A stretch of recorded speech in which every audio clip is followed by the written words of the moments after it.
morning, wherever you are in the world. My name is James Fauntleroy, also known as JB Font, and you're watching the JB Show live on Sunday from the Fred Hampton Leftist Network. Of course, I am your host, James, and it is lovely to have you here. I am just going to wait for people to come on. This is going to be a very interesting show that we're going to have for you today. Of course, just to let you guys know, Michael Tanuvasa will be on a little bit later. We'll be discussing some topics with him. But I wanted to make this also an episode where I give a little highlight to our viewers and answer some questions that you guys may have. And so I just want you guys to come in and gather around so that we can actually have uh, a discussion. So at this moment right now, I am just making sure to get the word out on Twitter and other social media platforms that I am live so that people can come in. And I'm going to run this a little bit more kind of off the cuff a little bit today. I'm going to be more like my co host, Nick, because Nick is really good with the off the cuff stuff and it works out really well. And plus, I want you guys to get to know me a little bit better um, if you dare. So uh, we shall see. Let me see.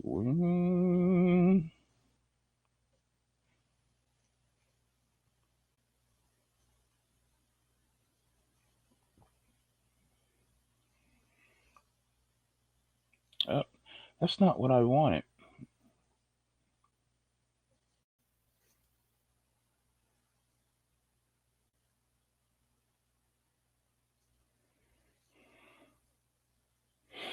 Don't you hate when things just don't go the way you want it to?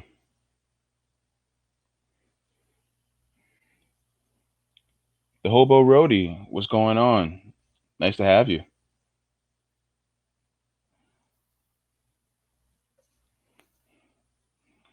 I'm just waiting for people to come in so that we can get started. I'm going to be answering questions from uh, anybody who's in the chats, basically. It's going to be kind of like a get to know JB Font type of day. And then later I'll be doing an interview with Michael Tanuvasa. So we'll be doing both.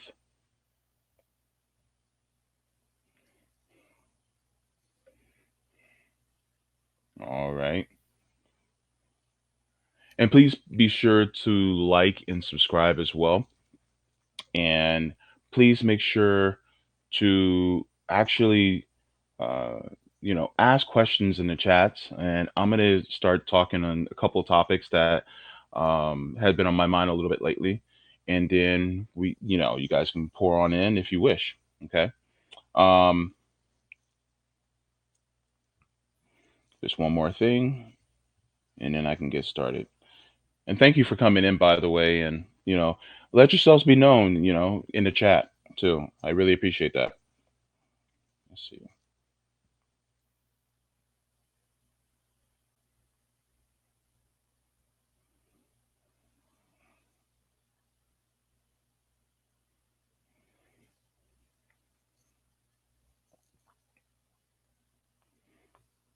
Okay.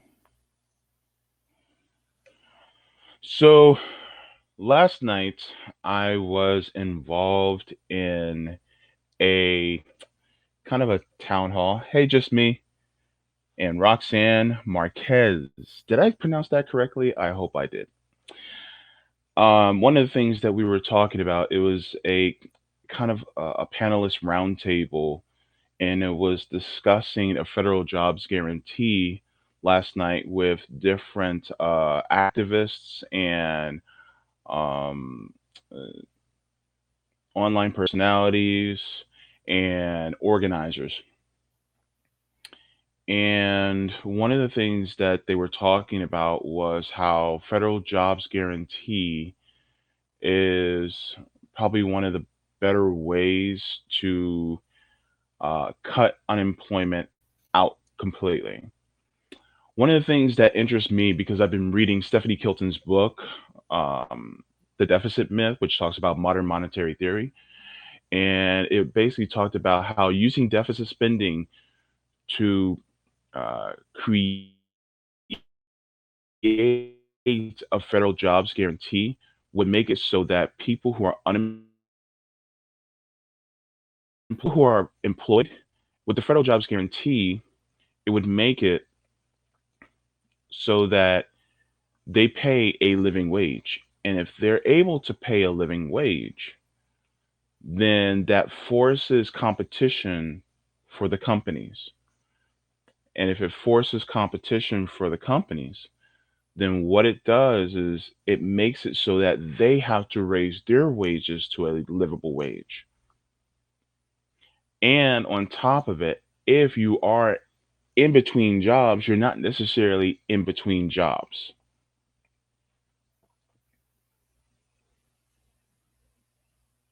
Did I freeze? I hope not. Can anybody still, am I frozen or am I good? I hope not.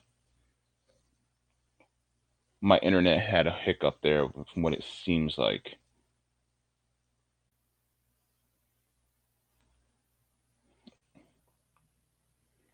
If if everything's still good, and just let me know.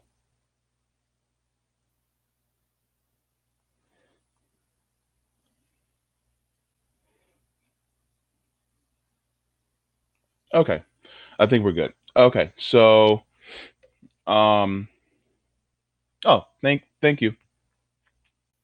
And so one of the things that the whole federal jobs guarantee, one of the things that a lot of the advocates were saying was that even people who are in the arts, there's positions for them with the federal jobs guarantee. One of the gentlemen last night, I forget his name, please forgive me, but he even said that he was speaking to one of the, uh, I guess you can say, godfathers of MMT.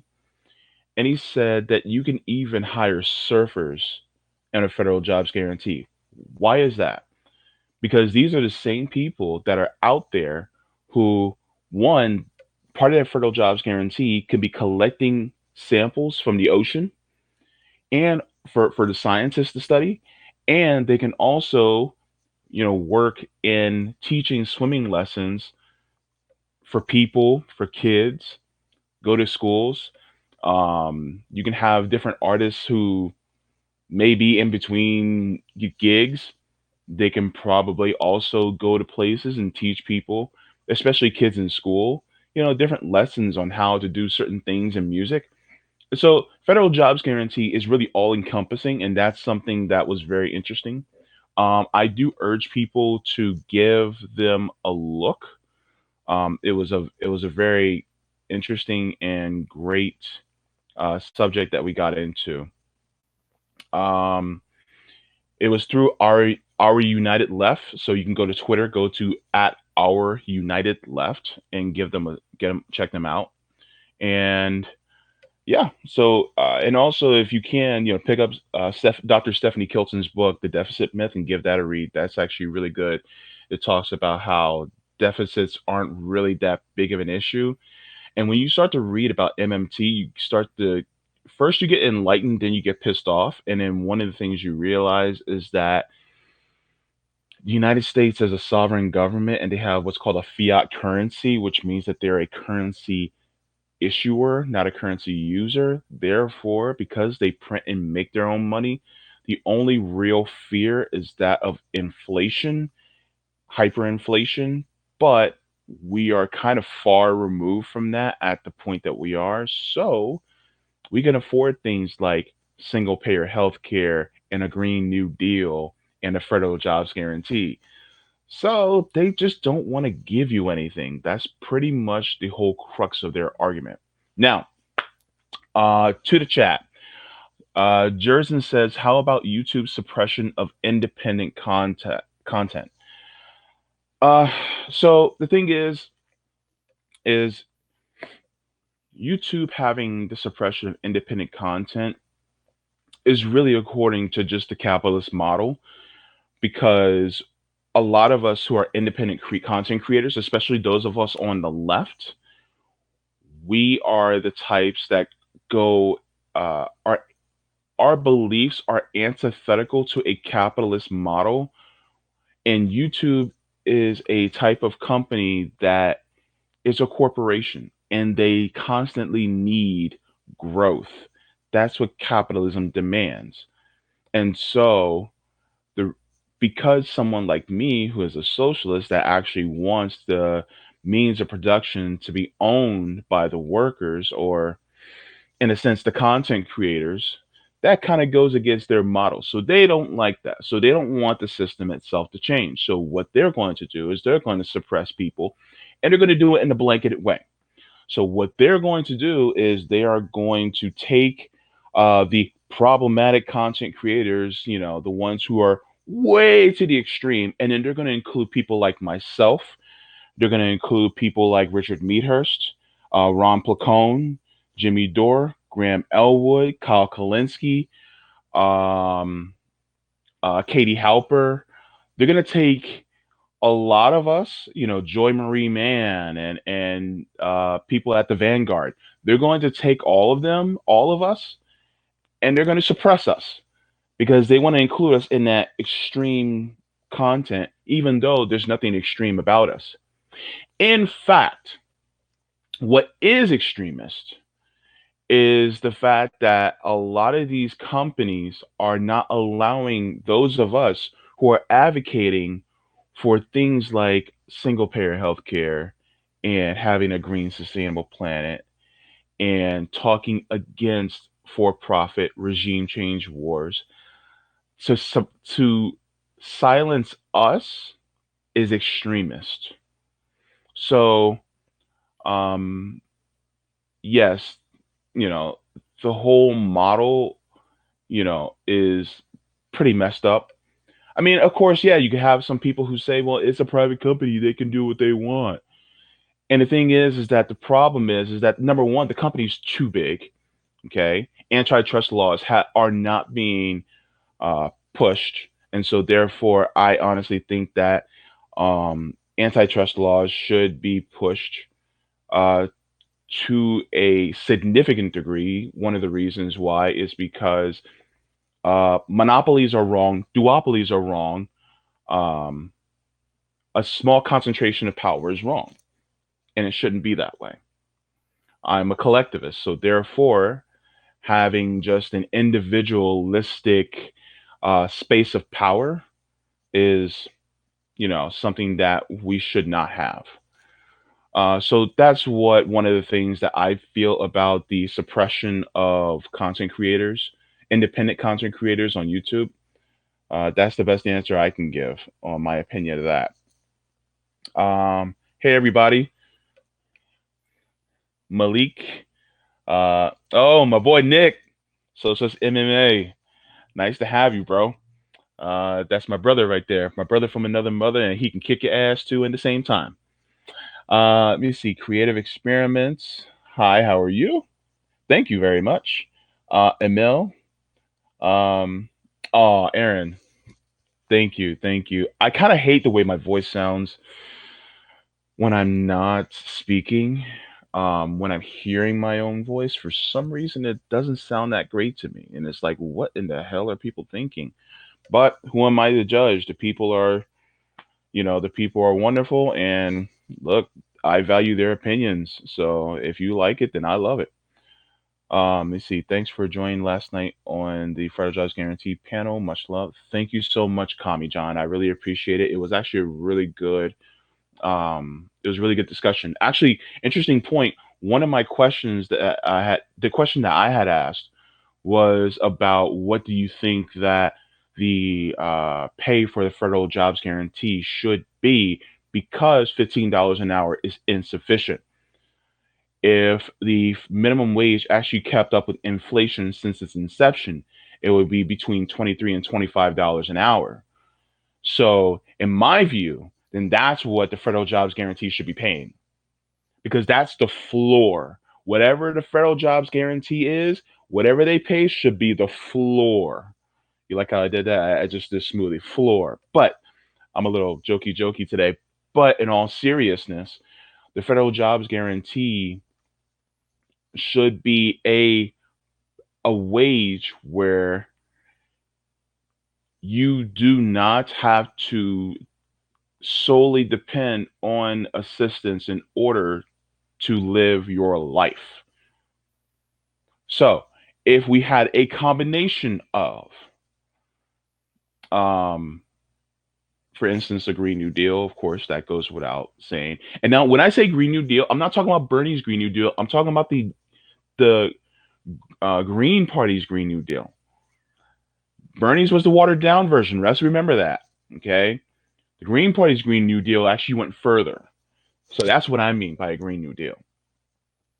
Um, we have single payer healthcare. Now, as regards to single payer healthcare, I want you all to know, to me, that Medicare for all is actually not enough. I'm gonna repeat myself. Medicare for all is not enough.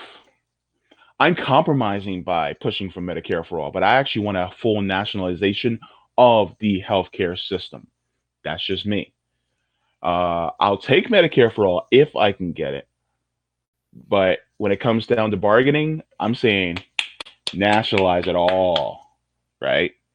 And then some people will finally be like, okay, okay, we'll do Medicare for all. Okay, all right, fine, thank you. We'll tackle everything else in the near future.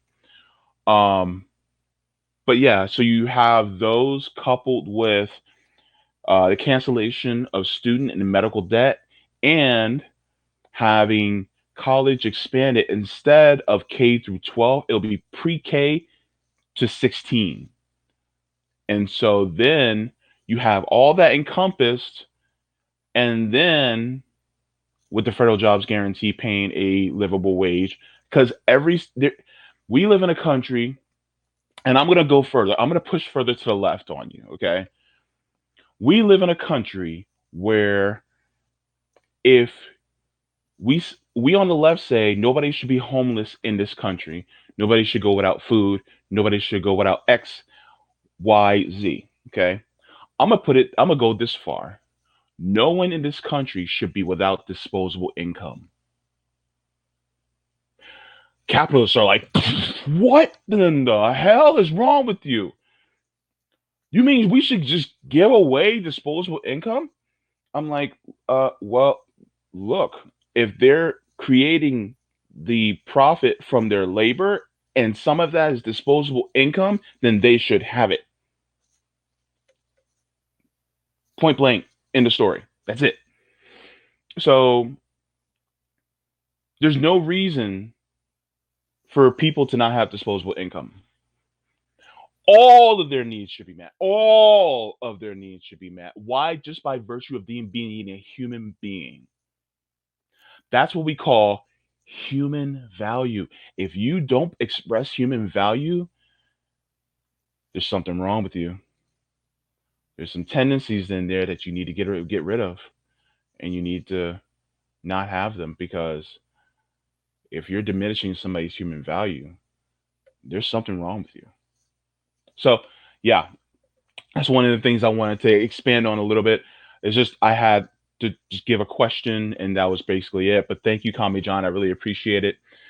Of course, we're getting some people with some vulgarity, some some trolls probably come into the comments, but that's okay. We shall press on. Uh, I'm just trying to make sure I get to everyone, because I really want to value you guys, because you guys are what makes us who we are. It says, as a Marxist, it is kind of mind blowing knowing that the only reason we have Google is because they sell ads to capitalists who get their ad budgets directly on the backs of factory workers. That's actually a really good point. You know, I mean, the fact that they do that. Um, just making sure that everything is copacetic here, because things are looking kind of wonky on my end, and if they are good here, yeah, okay, looks like it, yeah, okay. So But yeah, creative experiments, that is also very interesting because we're really the ones, they depend on our information in order to make that money. So it is mind blowing. And we're the ones who we make Google as rich as it is, which means that we make YouTube as good as it is, and we make Facebook as rich as it is, and we make Instagram and TikTok and Twitter. We're the ones who make it as rich as it is. And so therefore, some of that disposable income needs to come our way because we're the ones who created that for them. Let me see. The hobo roadie, they are hyperinflating the money supply with Trump's tax cuts, taking the football and going home or Mars. MMT requires a degree of balance. Um, According to Stephanie Kilton's book, yes, it requires a degree of balance, but that balance does not have to include wars because we can literally use our our military personnel for building infrastructure. Instead of destroying things, why not use our military to, let's say, build things? We have an Army Corps of Engineers, and I don't see them step one foot into the hood. Why not use them for that? Why not use them to help us push our dependence off of foreign oil, which is one of the primary reasons why we are in some of these wars? Why not just use them for that? Because then if we don't have dependence on foreign oil anymore, then that means that we don't have much reason to be in many of these Middle Eastern countries to cause conflict. So therefore, the war machine, the military industrial complex, oh, they go out of business. I'm fine with that. Anyway, moving on. So, uh, David David Warshower, I hope I pronounced your name correctly. Thank you very much. Revolutionary Drew, is harder to organize nowadays. Work is tied to healthcare and income. That's exactly right, and that's one of the reasons why we need to change the system. But the thing is that I will contest that um, there has to be an extremely heavy-handed approach on the organizing aspect as well as the activism aspect and getting regular people's feet in the streets, and not just in the streets in a way where it's comfortable. Make the people who are at the top uncomfortable, so uncomfortable that they are scared, because if they're scared, then that means they will acquiesce, and if they acquiesce, then we get what we need. um Let me see, Kami John, and we have to consider less than 40-hour work week. Yeah, because we are extremely um, uh, productive in this country. So much so that we produce way more than what we need. Um, and I also would contest that we also need to bring manufacturing back to the United States. We need to make stuff. Um, And by making stuff, I'm not talking about these simple little widgets that can cause us to have things like carpal tunnel, and that can be hard on our bodies, things like that. No, we can automate that away. That's fine. Um, as long as the workers own the means of production, of course, because if we automate it by capitalist means, then they'll just figure out a way to make a whole bunch of money without workers so that they can increase their profits. So we don't want that bullshit. But yeah, having a shorter work week. I think it was Jason Call who is running for Congress. He says he is in favor of a 28-hour work week. And if that can happen, I mean, that's great. I would absolutely love it if we can do something like that. We need to normalize things like that. But that also means that we need to do what we did back in the 1930s with FDR. the socialist and communist parties were the reason why they lit a fire under FDR's ass and said, look, if you do not make these changes, then we will fuck you up politically. And that's what they did. And so the 40-hour work week was created. Now, because we're so productive and we know the value of how much we produce, then we need to actually shorten the work week and make it normalized. So, therefore, this is one of the reasons why I made a tweet earlier saying that all of the kitchen table issues, stay away from theory. You don't have to go to theory. Just kitchen table issues. Wouldn't it be nice if your healthcare wasn't tied to your job and everybody in your family has healthcare? Wouldn't it be nice if you actually had a say on what your job does and you can just vote on it whenever? And I'm not talking about a union. Actually talking about actually owning a piece of the company that you work for and you have a say on what it does and they have to consider your vote and everybody has one person, one vote in that company. Wouldn't that be nice? Um, so there's a lot of different aspects to bringing those kitchen table issues to the fore for regular people so that they start thinking in more of a leftist fashion. And then by the time you look, they're further to the left because it's the logical position, because it's the reasonable position, because it's the compassionate position. And so when you do that, talking to friends, family, I don't care if you have 7, 8-year olds, you can instill leftist values in a child. And because guess what? Your child's consent is being manufactured when they watch cartoons, when they watch movies, when they play with toys, when they play video games. In fact, second thought, I encourage you guys to follow him on Twitter.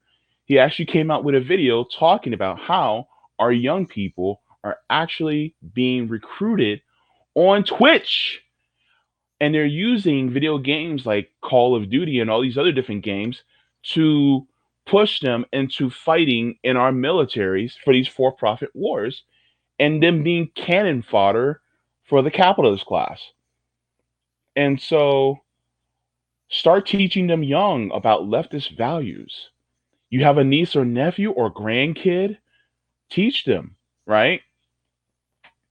You have a best friend, start bringing these things up a little bit. Or if they bring them up, use that time. Don't laugh it off. Because the thing is that education is the most powerful tool. This is one of the things that Fred Hampton did. He literally taught theory, to people. But the thing is that you have to make it in such a tangible way so that when people hear about it, they're able to understand and grasp it. Keep it simple. KISS, KISS. Keep it simple, stupid. Remember that. One of the reasons why is because if you keep it simple and easy to digest, they catch it and they pick it up. And then it makes sense. And then they see the logic in it. And they see the reasonableness in it. And they see the humanity and compassion in it. And so therefore, then guess what? This is one of the reasons why Gen Z and then next after that, Gen Alpha and then Gen Beta, they will be the ones who will be even further to the left than us. And we may not see a socialist United States in our lifetime, but maybe in their lifetime. Okay, so we need to redefine meaningful work. We need to reduce our work labor with other benefits. Revolutionary Drew and Kami John, yes, thank you. What else? Let me see. Detrick said, Kami John, COVID showed how much office work can be done from home. Remote work possibly won't, but it shouldn't. But it should outlast COVID. I agree. Yeah, this is also a green issue as well, Dietrich. One of the things about this is it's also reducing emissions from people traveling, right? So people do not have to travel as much, and so it is creating a better environmental uh, system for not system um, circumstance for us by having it done this way. So it's also making things easier for us. And for instance, businesses that used to fly their personnel to crisscross the country and the world to meet with different people in other countries just to be able to do business or make deals, what have you, they don't have to do that anymore. All they got to do is get on Zoom and it's all done for, and they don't have to do that. And that's one of the ways that it's actually been helping as well, because those emissions from jets and planes is brutal. We could do a 20-hour work week, $1,000 a week or whatever is a fair thriving income amount. Yeah. Let me see. So we getting a lot more comments, and I appreciate this. Let me see. uh Whoa. Okay.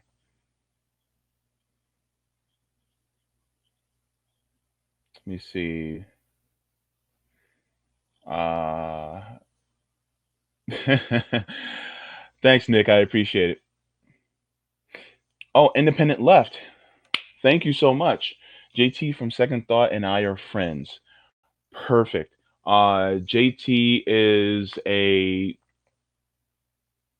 gosh, he is somebody who I share videos from quite often because it's condensed in a form that explains leftist values, particularly socialist values, from a very real world aspect so that people aren't bogged down by all these different types of words and terminology that they have to define first before they can know what it means.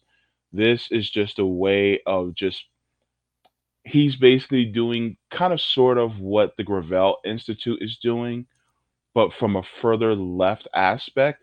And also, he's doing it in a very digestible way, which I think is deeply helpful, not just to those on the left, but also those who want to learn more about how the system is rigged and how and what solutions there are to be able to change the system.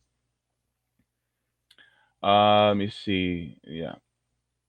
By hopping over the real All right, thanks, Kami John. I appreciate that. Let me see. Capitalism is definitely a cancer. Um, the Jinxana. You see, I have more success with conversing with folks by dropping the rhetoric and turning them into easily digested issues, as you say. Making it relatable is the key. Thank you, Jinx. I appreciate that. That's exactly put that in my veins. Um, Old Dave. Uh, yeah, I haven't gotten to that yet.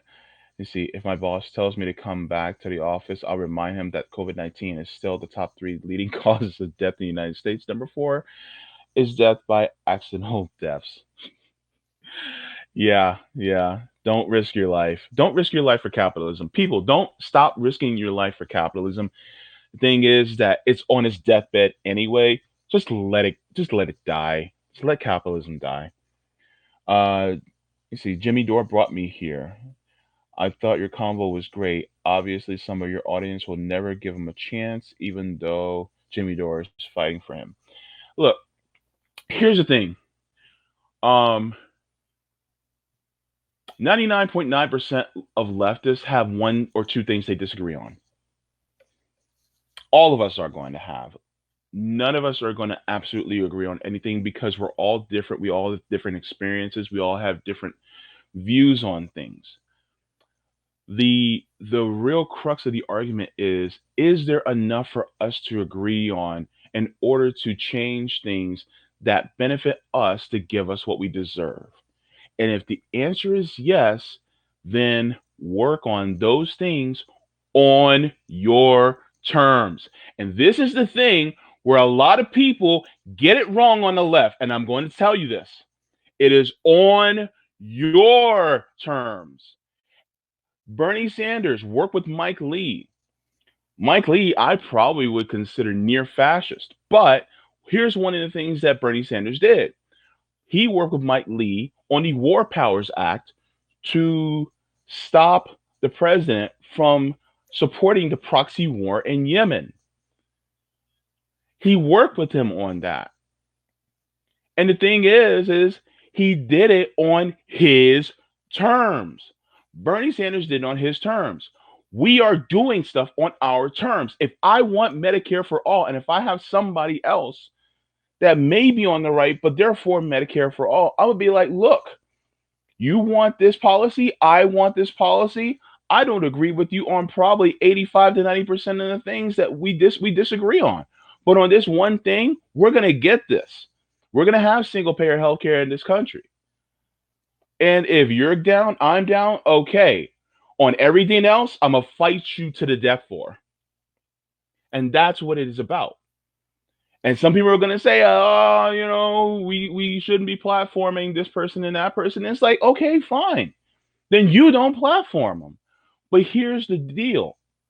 On things that I agree on and things that I want to get done, I am going to come to a consensus on that, because the thing is, there are people dying. People, we have to have a sense of urgency. If it wasn't for me being on dialysis, I would not have health care. Why? Because the system would look at me as just a grown man, able bodied, and go, yeah, no, screw you. So therefore, there has to be a line where you say, look, we agree on this. We got to do something. So, and the thing is it's they're screwing so many people, you know. Now, when it comes to the rights of immigrants and LGBTQ rights and things like that, oh yeah, I'm gonna fight you to the teeth on it, of course. But if you agree with me on defunding the police and the road to police abolition, it's like, all right, let's go. All right, okay. So yeah, um, Jimmy Dore, I may disagree with him on some things, but that's not going to stop me from looking at some of the ideas he has and saying and fleshing them out and going, okay, that makes logical sense. I'm down for it. I.e., forced to vote. So this is one of the reasons why I was okay with being on there and interviewing him. And he has some good ideas, and and he's a genuine person. He is an honest actor. You can be an honest actor and still disagree with that person.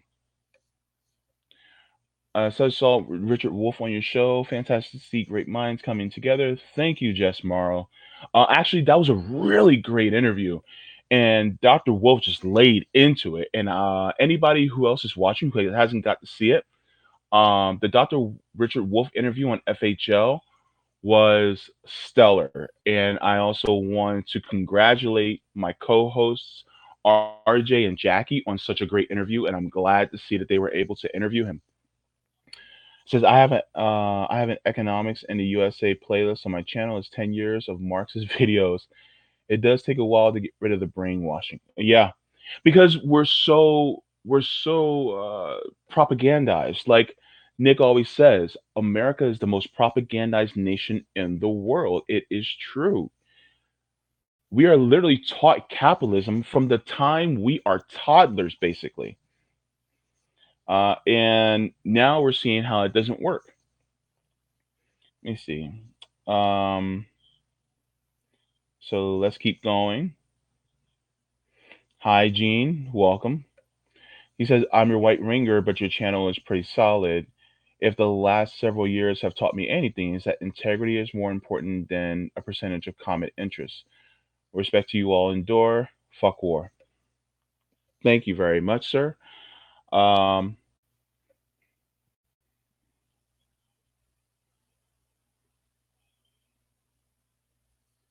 thank you, old Dave. I appreciate that. Um, who else? Who else? Also, please make sure to go to our Patreon, patreon.com/ Fred Hampton Leftist, to support the channel. As you all know, the YouTube algorithm does not like us.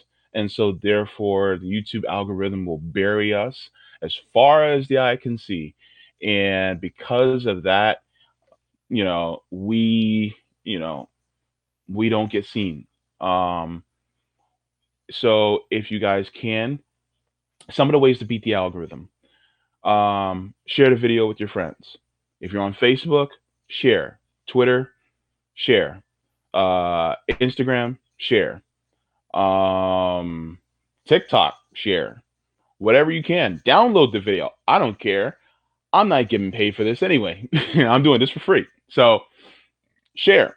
Um, and to help educate friends and family members and colleagues, sure, go ahead. The thing is that ultimately, the reason why I'm doing this is because I want people to have what they deserve. If I don't get paid for it, I don't care.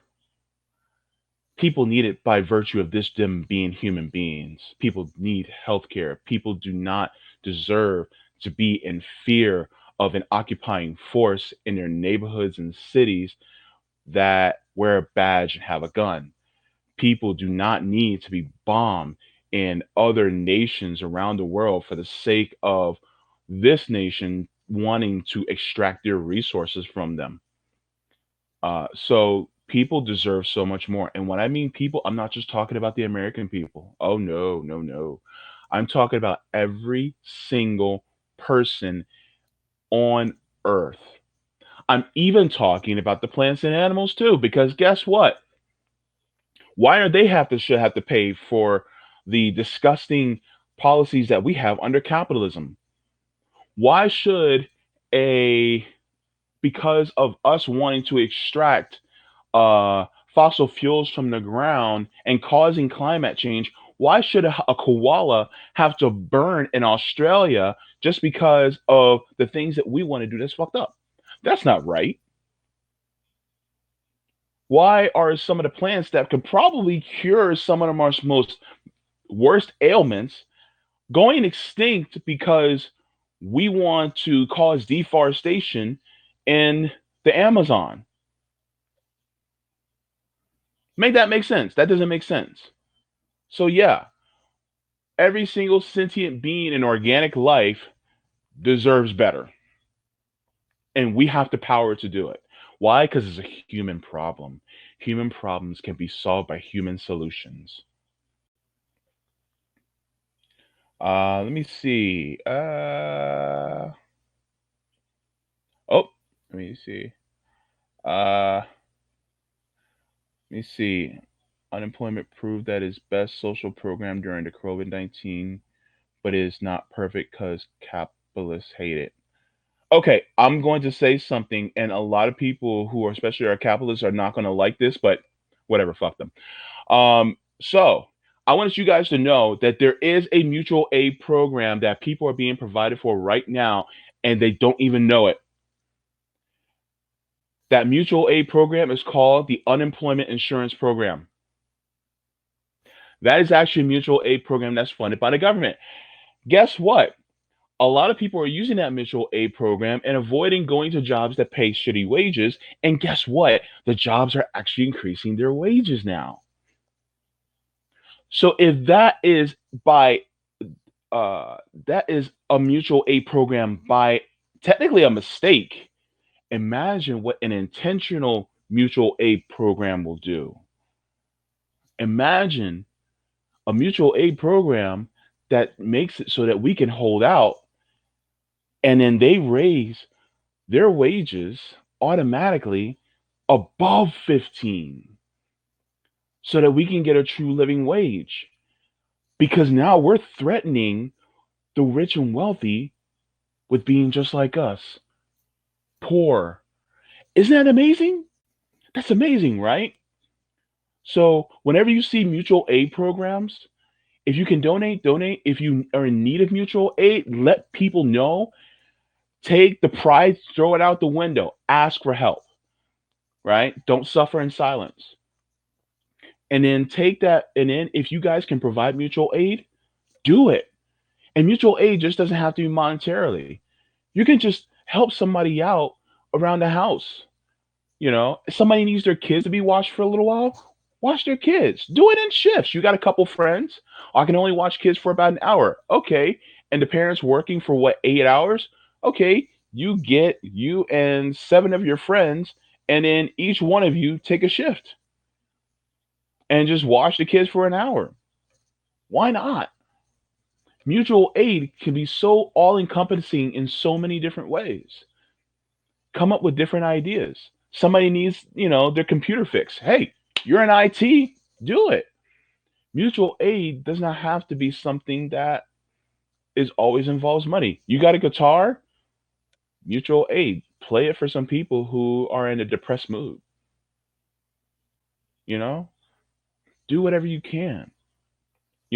Somebody who, needs a little, weed or something. You got a little extra? Go ahead. Offer it. Fine. Mutual aid. What if that person just can't afford to go to the dispensary because they don't have any money right now? You know, you got a weed guy that wants to be a little generous. Okay, cool. So that's one of the things that I wanted to bring out. Okay. The parts that gets me is that folks who were super into TYT, who grifted quite a bit, in my honest opinion, were there telling people Jimmy was the grifter when he was straight asking for no donations. Yeah. And the thing is that money, that money got to him. Jeffrey Katzenberg dangled that money in front of him, and that was the end of it. Um, yeah, the Richard Wolf video was uploaded yesterday. I encourage everybody to look at. Hello, Holly Horn. Nice to meet you. Nice to see you. Revolutionary Drew, we are working on getting ourselves a rock fin, so just bear with us. Things are moving a little bit slow, but we will eventually have our rock fin up and running. Any suggestions how to avoid our kids being propagandized to? It's always going to happen within the system. Actually, that's a good one to put up on the screen. Um, Education is key. Okay, and the thing is when you teach someone what a real dollar bill looks like, any other dollar bill they see can be seen as a counterfeit. So if you teach your kids what the truth is about the military industrial complex, the prison industrial complex, about the oligarchy, about big agriculture, and if you teach them, about the corporations and things like that, and make it in such a way where it's digestible for them at that particular age. Um, and if you teach it according to how they can understand perfectly, and then gradually keep going as they get older, then they already know what the actual quote unquote dollar bill looks like, the proverbial dollar bill. So any other variation they see is counterfeit, and so they know it's bullshit. So this is one of the ways that you can do it for avoid your kids being propagandized to. It's going to be thrown their way. It's going to be. The best thing that you can do is to teach them. And by your kids, I'm not just talking about your kids, I'm talking about your nieces, your nephews, your grandkids, your cousins. your friends' kids, your friends' kids, and your friends' kids. You teach them how to combat it. You give them the tools to be able to combat it. And so when it comes their way, they're like, no, no, no, no, no. Mm-mm, that's wrong. Christopher Columbus did not discover America. And if they get in trouble for it in school, you challenge the school and say, according to the history and according to actual history, no, he did not discover America. And he was a bastard and he killed a lot of whole people and he should not be revered whatsoever. You know, see what I mean? And then back your kid up. And then take him out for ice cream. Congratulate them. Praise them. Positive reinforcement. Let them know that the system is rigged even when they're a child, right? Let them know that, you know, they do the best they can and that's all they can ask for. And if they really try hard and do the best they can, but didn't uh they still didn't pass that standardized testing that the schools push on you, let them know that it's mostly not their fault. It's just the system is shitty and they want to focus on testing kids rather than teaching kids. And let them know that not everything bad that happens in a capitalist system is the fault of the person. It is the fault of the system. Let me see. Let's see. RJ's here? I didn't see him. If RJ's here, then that's what's up. Let me see. Uh, Gene. Let me see. David Jones. JB, how are we doing today, fam? I'm okay. Yesterday was kind of interesting because I had to do lawn maintenance, but the lawn maintenance, I don't own my home. I'm a renter and I rent a condo. And the thing is that according to the lease, they stipulate that we are responsible for lawn maintenance. If I were healthy and able-bodied, then that wouldn't be a big of an issue. But by being on dialysis, I'm exhausted and I get very exhausted easily. And plus, a lot of people don't know, and I'm going to show you right here. This right here is a perm cap that I have in my chest. So if this gets wet, sweat, water, whatever, I am guaranteed an infection 5 days. And so I also have to be careful of that. A lot of people don't know that. So it's tough. And so um, the my condo is owned by the association. And so they are the landlords. And so if my grass gets only so high, they're like, that's a violation and you need to fix it. And so it's all on me. My mother can't do it. My mom's gonna be turning 70 in a little while. She can't do it. And so I have to do it. And you know, it's only so big, so I just really need a trimmer to do it.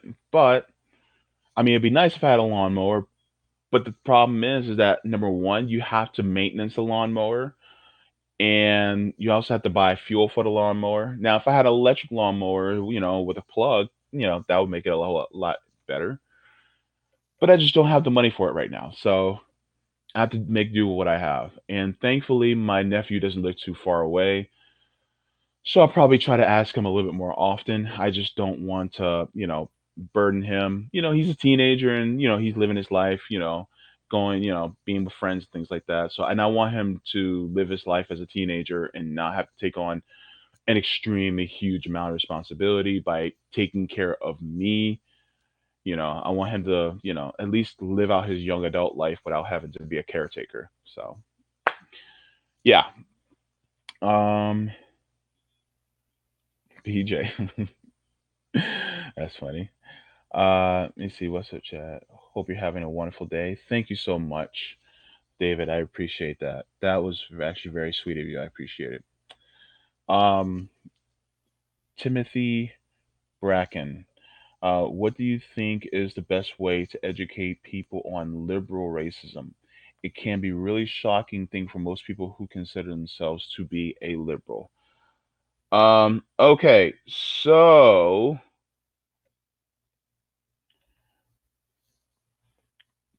show them this. Just this part. Anybody who is a liberal out there, right? I want you all to know that liberals can be racist too. Um, and especially the ways that they treat many of us. Um, Look at Joe Biden. Proof. Um, and so you have to educate yourself on not just being surface supporters and anti-racist. You got to go all the way.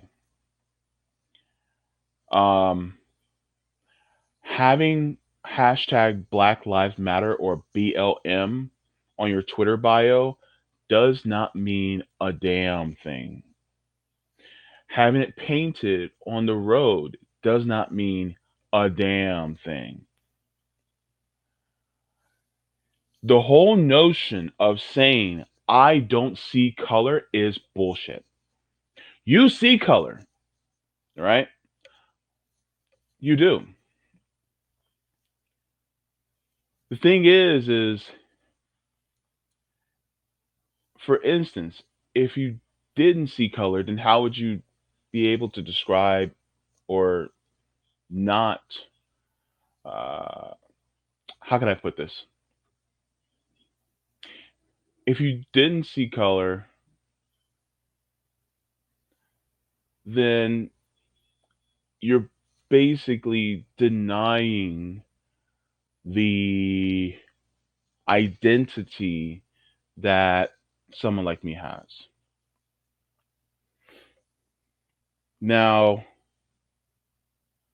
does this mean that it is bad to treat people equally? No, not at all. That's not what I'm saying. What I'm saying is you recognize who we are, but you treat us as equally as everybody else while still being able to recognize who we are. If you can recognize someone for their gender or recognize someone for their uh, their position, like for instance, you can see somebody that's, you know, a plumber or an electrician or a firefighter, whatever. If you can recognize that, that's respectful to recognize it. It's respectful to recognize me as a black man. So, um, I have two words for you: Amy Cooper. That's a perfect example of a liberal that displayed racism. If you don't know who Amy Cooper is a lady that decided to go to Central Park. And in Central Park, she wanted to walk her dog. And in trying to walk her dog, she decided, against the park rules, which are posted everywhere, she decided to take her dog off the leash. A black man who was bird watching kindly asked her to put her dog back on the leash. She had a problem with it, even though it was the park rules. And so, therefore, she told him on camera as he was recording her that she said, quote, I am going to call the police and tell them that a black, no, sorry, African American man is threatening my life. So she knew what she was doing. She knew absolutely what she was doing. And so, because of that, she displayed racism on her part because she knew that the moment the police would get there, that gentleman's life would have been probably ended. And in the age of cell phones and video, that saved his life because if the police actually showed up and he didn't have that evidence, will we even be hearing about this story? Or will we just hear about a news in the paper about random black man in the park attacks white woman? So yes, liberals can be racist. Hell, even some leftists can be racist. How about that? So we have to get rid of that. But the only way we can get rid of it is by every single time it comes up, hey, that's racist. And by the way, it's not up to us as black people to point it out or to call it out because this is a problem that needs to be handled by the white community. And if you want it to stop, then you need to have those difficult conversations and address it. Now, I will say this to black people. To all my black people out there. When you see sexism, like for instance, a woman being ignored or being challenged in some unnecessary way or being talked down to, you men out there, that's a man problem. You come up to that other man that's treating a woman in that way and you talk to them. It's not comfortable. It's deeply uncomfortable. Trust me. But if we want it to stop, we got to talk about it. What about transphobia, homophobia? Black people, how are we addressing it? Are we talking to our family members about it? We want white people to talk to other white people about their racist family members and friends, but are we talking to our family members and friends about their homophobic or transphobic family and friends? Are we? Are we saying anything to them? Be the example that you want to be shown. Okay. Let's see. That was a really great question, Timothy. I appreciate it. Just became a patron. Oh wow, thank you. That was that was awesome. Sorry guys, I'm getting it just let me see. Everything just like went down on me. Hang on. Not down, but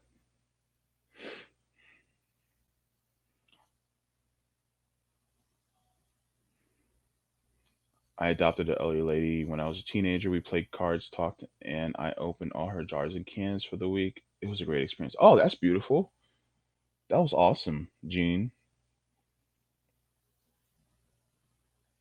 Teach your kids to always question and challenge authority. It's difficult because we live in a system where education is all about compliance, not about freedom of thought. So be prepared to always be at that school, you know, but it's worth it too because then you don't have a sheep in your midst. That's one less sheep. Um, if you really want to, let's see.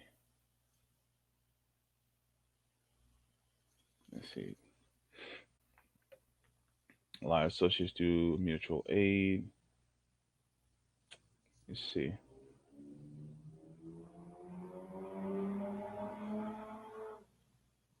Let's see. I'm trying to go through. I met a guy who thought it was a huge sacrifice that he was wearing a BLM bracelet.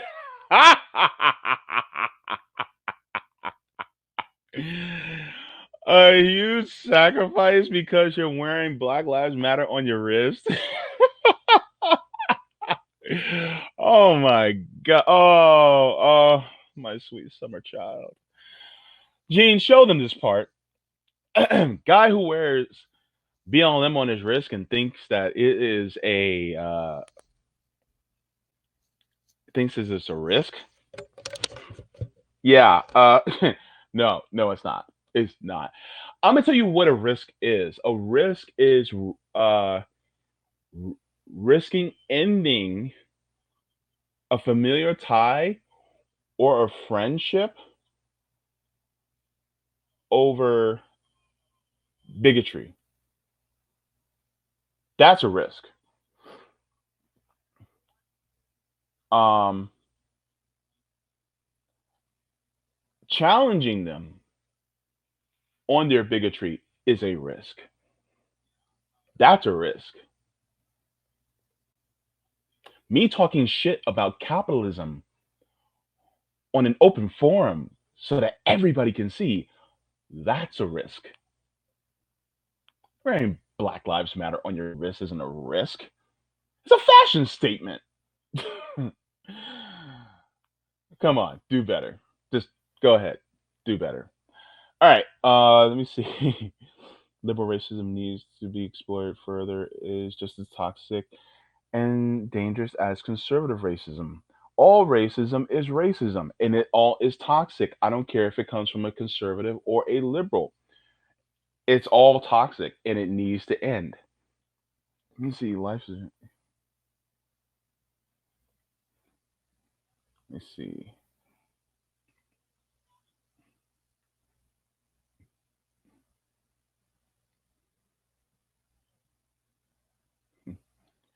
What about racism within the LGBT? Oh boy. Oh, we get in some territory here. Ooh, Paul, you about to get me in trouble. But let's do it. Okay. Now, does it exist in the LGBT community? You bet your ass it does. Okay. Now, typically it falls under the preference category. Um that's kind of touchy. Um and a lot of times people are conditioned to be attracted to certain types based on the propaganda. We live in a white supremacist society, so therefore, the propaganda that we are fed since we're little is Eurocentric beauty standards are what's optimum, are what's the best, including if you're gay. So if you're gay, guess what? The white male is considered to be the best looking. So it doesn't matter, you know, that's just the hierarchy. What a lot of gays need to do is to deprogram themselves from that propaganda and that inculcation that was placed upon them from when they were little. Is it easy? No, not at all. But to hold it and keep it uh, is not only a disservice to you, but it's a disservice to society as well because you're cutting yourself off from other types of people that you otherwise might be into. And a lot of people go, "Well, I'm just not attracted," and it's like, okay, there are certain types, and I'm gonna be real. There were certain types that I wasn't attracted to either. Not at all. But I, in a sense, I just started just looking genuinely at people, and I got to a point where I started seeing people from different regions that I didn't necessarily find attractive. And next thing you know, I was just like, God damn, I want a piece of that. But that's what it takes. Sometimes you have to, in that moment, find someone who you find attractive that you normally don't find attractive in that certain sphere, and then examine yourself. Like, why is it that this one person I can make an exception for in my brain, but other people that same skin tone or same ethnicity, I can't? What is in me that is preventing me from doing that? And that requires self reflection. And also, we just need to get rid of the propaganda. So it's a twofold process. But yes, it does exist in the LGBTQ community. No fats, no femmes, no blacks, no Asians, no this, no that. Yeah, it exists. Just look on Grinder, you'll find it everywhere. So yeah, it definitely does exist, and I would be remiss to not mention that it does. So thank you, Paul Smith. I appreciate that. Thoughts on? Oh gosh, this thing is just like skipping. My apologies for that. There's a lot of comments I am trying to get to. Um, oh wait, I passed out already. Hang on, please stick with me. Thank you. Uh, okay, I am. Wow, that really like skipped me ahead. Okay. Thoughts on UBI, not Yang's version. UBI, it sounds good as long as you have the programs that we need remaining in place. UBI would be good outside of a capitalist system. And a socialist system, then yes, I can definitely see UBI working. But while we're in a capitalist system, there is a means for them to try to exacerbate uh, or try to exploit, I'm sorry, that, and to use it to take away that money from you, and you're still stuck in the same situation. So for instance, UBI without housing for all or a national rent control, everybody's just going to lose their money because they're gonna skyrocket the rent.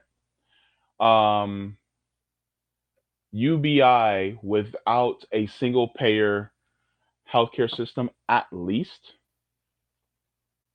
they're just going to start charging you, so you take away all of your money from medical expenses.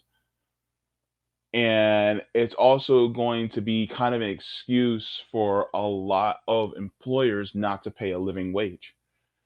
I mean, yes, you can hold out, but then at the same time, you can't necessarily hold out, because then if you have the landlords, upcharging you up to, absorbent amounts of money for your rent, now that UBI is gone. So now what? Can you still hold out? Not really. So UBI is good only so as far as the policies that are there to keep it as a somewhat disposable income. Um, I personally like UBI, but it needs to have those safeguards in place. in order for it to actually work. Um, I get the argument about people who don't work traditionally. Um, this is one of the reasons why, uh, and this may sound crazy, but I think we should, number one, expand Social Security. Social Security for all would be basically the best UBI program. Um, and I think that it would be best implemented in a socialist system versus a capitalist system. I may be wrong, and I am willing to take correction, but that's from what I can gauge in my mind at this very moment. If you guys have anything to educate me on, please feel free. You guys can do it on Twitter if you want. Let me see. Oh, let me see. A risk is driving while not white and male. Yeah, yeah, definitely. Uh, what about? Let me see. Hang on. James, the bracelet guy gave me a shout out. I guess that was just meant. Um, let me see.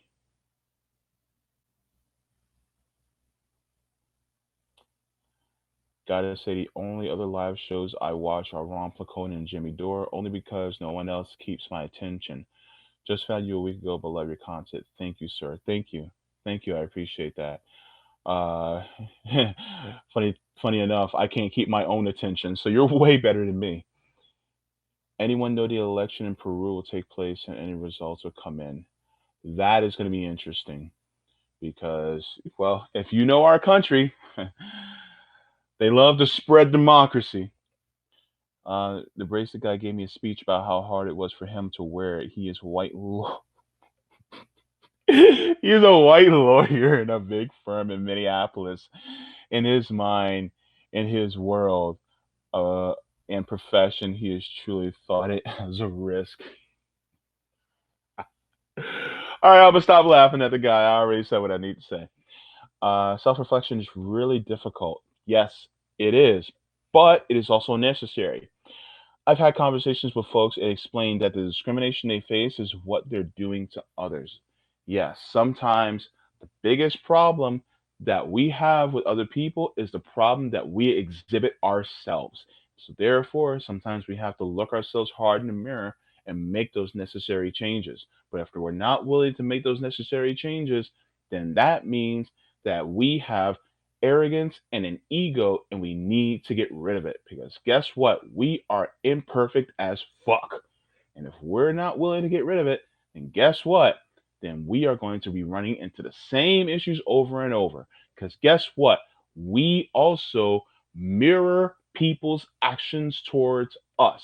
If you don't want people to be unkind to you, then stop being unkind. If you want people to be more compassionate to you, then stop being uncompassionate. If you want people to stop being hateful towards you, stop being hateful. Because a lot of times there are some people who actually reflect what you are showing to them.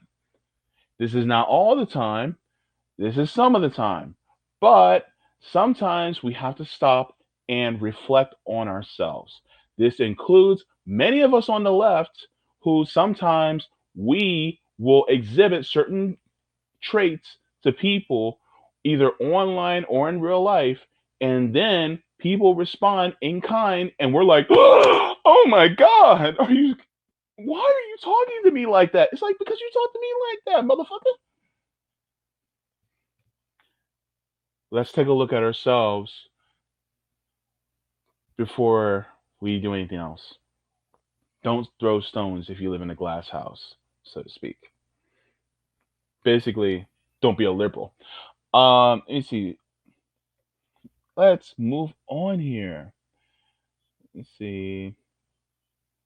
El Salvador will adopt Bitcoin as legal tender. Hey, if it works for them, cool. If it causes them to have a system where they can get rid of capitalism and have workers owning, their means of production, great. I'm all for it.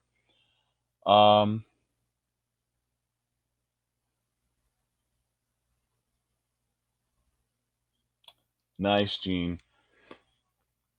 I spoke to him about it after his speech in the greeting line. I wasn't very compassionate. I challenged him to let me know when he actually was willing to show real action about civil rights. Yeah, yeah. Because some of these people, they think that just a gesture is enough. Gestures are not enough.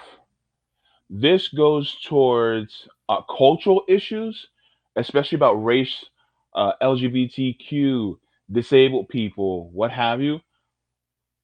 Gestures on cultural issues don't do nothing. But also, I'm going to say this, gestures on economic issues don't do anything either. And saying that you're for things like Green New Deal and Medicare for all and a living wage, but not fighting for them does not mean anything unless you fight for them. So that goes without saying. So if you're telling me, oh, well, we need a $15 minimum wage, what are you going to do about it? And by what are you going to do about it, I'm not talking about just raising it in committee or I just want to do a proposal resolution on this bill. No, Call them out by name. Throw them under the bus. I don't care. I don't care what his approval rating is. Throw him under the bus. Call a press conference. Be like, gets me CNN, MSNBC, the Convo Couch, the Gray Zone, Fred Hampton, Leftist, Katie Halper. Get all of them on the phone. Get a press conference going. Do a circuit and be like, look, Joe Biden does not want to give you a $15 minimum wage, and here's why. Kamala Harris does not want to give you a Green New Deal, and here's why. Joe Manchin does not want you to have an equal say at your job for unions, and here's why. Throw them under the bus. And guess what? The mainstream media, especially the New York Times, Washington Post, all those people, even your fellow members in Congress or in state legislator or the presidency, the governorships, they're all going to throw you under the bus. They're going to try, but who's going to be behind you? There's just a small group of people. The rest of us, we're a mass of people. We will stand behind you. And they'll be wondering, how in the hell did this person get reelected? Because they stood with the people. Fight more, tweet less. That's basically what it is. Fight more, tweet less. And if people do that, then that's how, it will be better. Uh, And with that, our guest just came in, and I am excited to have this conversation. Me We'll wait too, for. my man. Hey, So this is gonna be a little bit different because I'm gonna be driving my kids to school at the time we're talking, but okay, I got it. okay, cool, cool. Um, Now this is Michael Tanuvasa. He works in the green energy sector. He is also a friend of mine. Follow him on Twitter. His Twitter handle is the non-voting felon, and he's also a leftist. And we wanted to have a conversation, on a range of topics today. Um, First of all, Mike, how you doing? I'm doing pretty good. I'm getting the kids ready for school. Yeah, I just spent a lot of money at McDonald's, so that sucks. But you got to keep them fed, so they can, learn. So there's ain't nothing wrong with that. You're doing the dad thing, so it's all good. yeah, I didn't get McDonald's for breakfast when I went to school, so I'm like, what the hell are these kids getting McDonald's? My, my you're being. oldest is getting McDonald's for preschool. I'm like, what the hell? Oh my goodness, yeah, yeah. Actually, it's funny because when I was a little kid, me and my brother, because it was very rare for us to get McDonald's ever, and whenever Yeah, we did, we would jump up and down like McDonald's. It was crazy. Like we same. never got it. Like Happy Meals, like my dad didn't take me to McDonald's. My grandpa would, and he would get me a Happy Meal. And, like I would be so excited for like the toys and stuff. Yeah, yeah. Especially you get them Chippendales Rescue Ranger figurines and all that stuff. Yeah. Um, I just showed Anything. my age. Yeah, you did. Yep. We're about the same age. I'm 36. Oh, I'll See be what? 37 in a few weeks.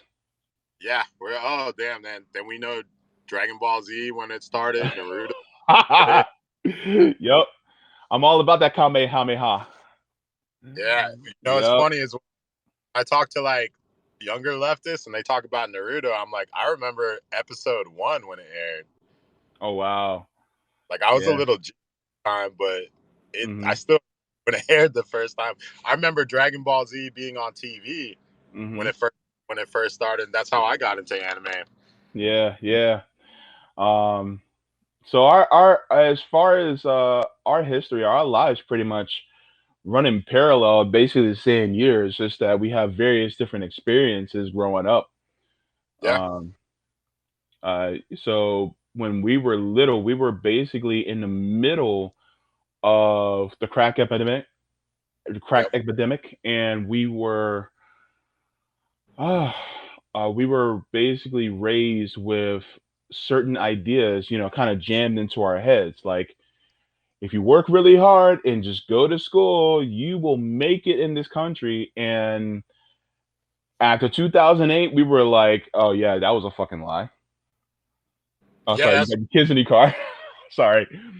Um, that was a lie. mostly Samoan, so they're straight. I curse. Oh, okay. My once my girl's not here, no one's gonna get upset. Okay. Okay. Uh, don't sweat. Yeah. Um, Yeah, so yeah. like Yeah, go ahead. I got because like my mom graduated high school and she was the first person to go to college in my family. Oh, My okay. dad didn't. My dad went and got into crime and he sold drugs and all. And I grew up where he's addicted to crack and for like most of my childhood and he's going in and out of prison. But at the same time when he's out, he always had like about 20 grand in cash in the closet. So I'm looking Wow. like this is what I want to do. I wasn't even thinking about college at all, to be honest. I couldn't focus at school. I never liked turning things in on time. I did school a lot to hang out with friends. Mhm. And it really didn't bother. I was great at tests because I Mhm. have a photographic memory. So I was really good at tests. I just didn't like doing the work. I couldn't like understand, like, I couldn't figure out like, okay, if I do all this work now and get into college and do all this work in college, that eventually I'll get paid a lot. Because when I started selling drugs at like 15, number one, my dad was my first plug. He got me Mm. my first cocaine plug, and then Wow. secondly, I started like my first drug deal. I made $50 off of $100 eight ball, and I was like, okay, this is what I'm going to do for the rest of my life. This is easy. And Yeah. then after that, I was like, I started making like about 500 a week cash Wow. for doing anything in high school at 15 to 18. Then Wow. when, then at like 18, like I started making about pretty much my senior year. I started making about like 1,000 in cash a week, and looking at like people going to college and they're about to go take out these student loans for like 50 to 100 grand to make the same amount of money I'm making right now without any student loans or college. Wow. And then by the time I was 22, I was making at least 5 to 10 grand a week Mhm. because Oh I man. I grew up, but I grew up in Cali in Boyle Heights, Mhm. and then and both of those places are Mexican gang neighborhoods. Boyle Heights Yeah. specifically, Mhm. mafia connected. So when my family tried to move me to Van Nuys Mhm. to my grandma to get me out of gang life. Mhm. It didn't work because cars exist, so I can still drive up back to my old block. Mhm. Um, and all it ended up doing was just connecting me with the gangs in Van Nuys too. Mhm. And then finally, I got expelled from Van Nuys High, and my grandpa kicked me out and told me I had to go live with my grandma. Go live with my mom in Florida. Mhm. And so I ended up going to I ended up moving to Tampa Bay and living in Southside St. Pete, which is where basically all black people live. All the poor Yeah. black people live in Southside St. Pete, and then Northside is where all the white people live. So that's where all the crime happens and all the drugs are happening, and like where I'm. And that was like my first because obviously I grew up in a segregated community. Because I grew up in a Hispanic community where it's like 90% Mexican, Guatemalan, El Salvadorian, and then 40% of our community has people that have one undocumented parent. Wow. Okay. And to give like a frame of reference, Boyle Heights medium income is $10,000 less than Compton's. Wow. Okay. And like it's something like, and I get like jokes. People are like, "Oh, Boyle Heights is gentrified," and it's like, well, not the part where I grew up, not the part that I go to when I go back to the block and stuff. Boyle Heights is a pretty big area, so there are parts that are gentrified and all, but when you actually look at the stats, like I don't see how it's gentrified. I don't Yeah. see where the areas where there's people getting shot. Like what's gentrified about all these shootings and stuff? Mhm. What's gentrified about ICE running into my neighborhood and Mhm. rounding up all my neighbors and all, or deporting my cousins that I grew up in my same house. Wow. Because I had like 3 cousins that lived with us growing up that were undocumented, and to me it was normal. We didn't think about it. I don't. It's not like I'm like 11-year-old kid and I'm asking them like, "Where's your paperwork? Where's your passport? Where's your social security number?" I don't know. Mhm. My mom just told me they're on a visa, and then they overstayed, and then eventually they were working on the table for like at bars and stuff for construction, and then eventually they got caught and they got deported back to Samoa Wow. or New Zealand in one instance, and I never really thought about it Mhm. because I just didn't like. It was normal to me to grow up where like my friends, they went to parent teacher conferences and they translated for their parents from English to Spanish. Like that was Yeah. normal. All my friends were doing that Wow. because their parents didn't speak English that well. Mhm. Yeah. You were talking about how Hey, say hello, Kayla. You're on live. No. Hey. you were mentioning about how you were involved in drug sales.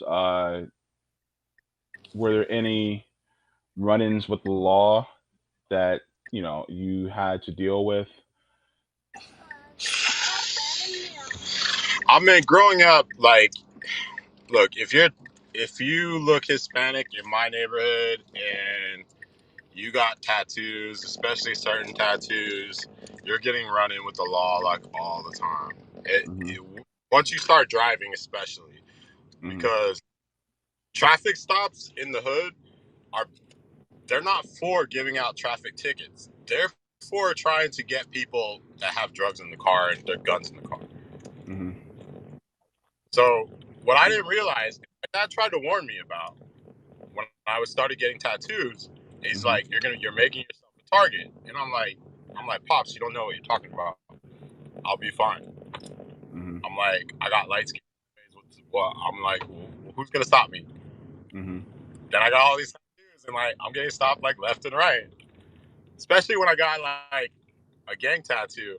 Mm-hmm. When I got like this tattoo, and I don't know if you know what 3 means, but um, for LA, like 13 is Southsider tattoo, a Wow. Sereno's tattoo, because M is the 13th letter of the alphabet. And a lot of other people, sometimes they get the 3 tattoo instead because, you know, at some point someone thought if you get the 3 tattoo, the cops wouldn't figure it out. But when you go into jail, and they got basically like kind of like in Naruto, a bingo book of all the gang tattoos. Mm-hmm. So when you go through classification, they check all your tattoos, and like anything that's on that bingo book, they classify you as an STG, which is security threat group, and you get classified as a gang member if you have Wow. certain tattoos. And that's black, white, Hispanic. I mean, because there's in LA. There's gangs of all colors, and there's in Florida. There's gangs of all colors. We don't talk about enough about how there are white gangs too, Oh, of aside from the course. white supremacy. Because I was in Florida, and I knew a ton of gang of GD guys. Gangster disciples, and they had a black gangster disciples and they had a white gangster disciples, and they're linked up together and all, especially in prison. And over there, Florida blew my mind because in a in LA, it's so segregated. White guys don't say the N word. Mm. Like there's such a racial segregation in jail and prison.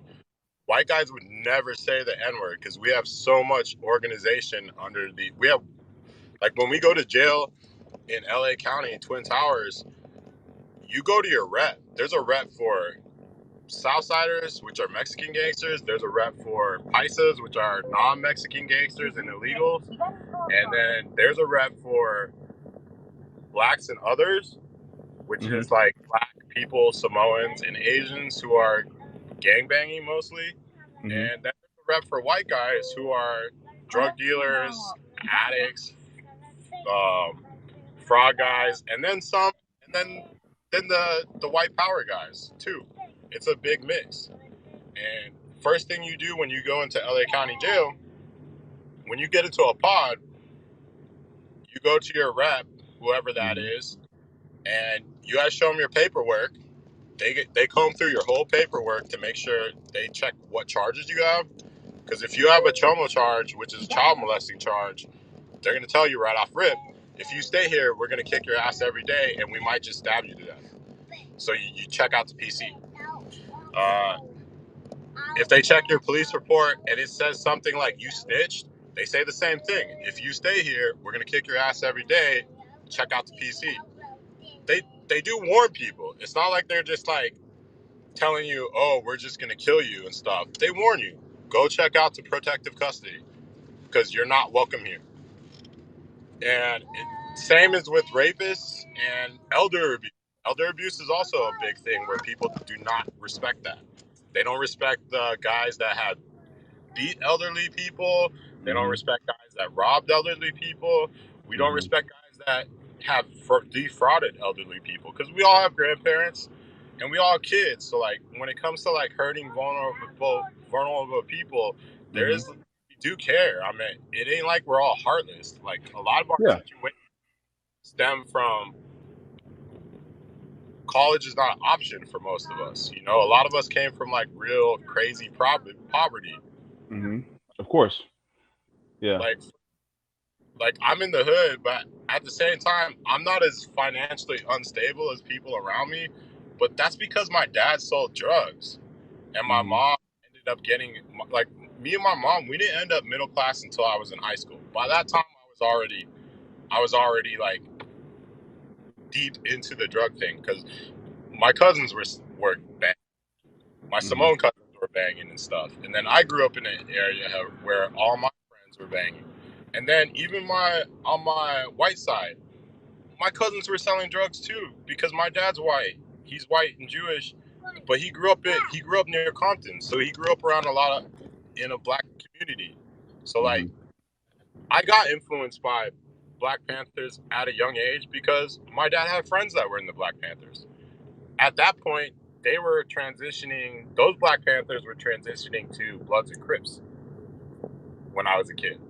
Got it. Um, So like I got exposed to Malcolm X. I got even though my dad does not like communists, he did actually expose me to what happened in Fidel Castro with Mhm. Fidel Castro in Cuba, and Mhm. he was actually pretty honest about how like okay he doesn't like communism, but one thing that you should notice is that it's only the white Cubans that left Cuba and went to Florida because he always told me Fidel Castro uplifted all the black people and gave them better positions in government and better jobs in a way that Juan Batista didn't. Because Juan Batista was basically being used as like a U.S. stooge to let corporations just like exploit labor all over Cuba Got it. before that revolution. So he did give me like that. He did not tell me Malcolm X was a socialist when I Mhm. growing up. He didn't tell me Black Panthers were socialists growing up. That part my dad edited out, or he Mhm. didn't know. I have no idea. Mhm. But I didn't grow up on Fred Hampton too much. Like Fred Hampton is someone I just learned about on Okay. Twitter. I grew up on Huey Newton Mhm. and Bob. That's because they're from Cali, so that's who most people were like influenced by in those areas. And then I grew up on Cesar Chavez, obviously because he's a Chicano revolutionist, Mhm. and Leonard Peltier and Mumia Jabul Jamal. And Mhm. now I have heard from some people that Cesar Chavez was kind of anti-immigrant, and that was disappointing to hear. I Yeah. you know I yeah I mean because it's I grew up admiring him. Oh, and I grew up on Zapatista because Mexico's right under us, so Zapatista's like a normal thing. Like even gang members have Zapatista tattoos without even really understanding socialism. My Wow. dad has a Zapatista poster, the one that says, uh, painting, the one that said like, I'd rather like live on my feet, die on my feet than live on my knees. Yeah. But as far as like, yeah, what they sent me. So my dad and my grandparents sent me over to Florida to get me away from crime.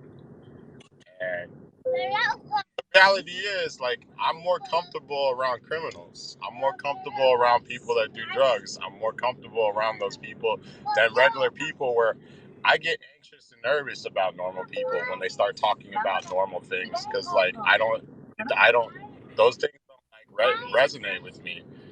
Um, like the prospect of going to college, like it was never something that was going to happen for me. So like that doesn't resonate with me. Working in like an office or working at a fast food place doesn't resonate with me because that's not what I did when I was in school. Mhm. Um, and like I feel more comfortable talking about getting shot with the homies or getting stabbed with the homies because we all have gotten at least 1/3 of the people I grew up with have been shot or stabbed, Wow. Wow.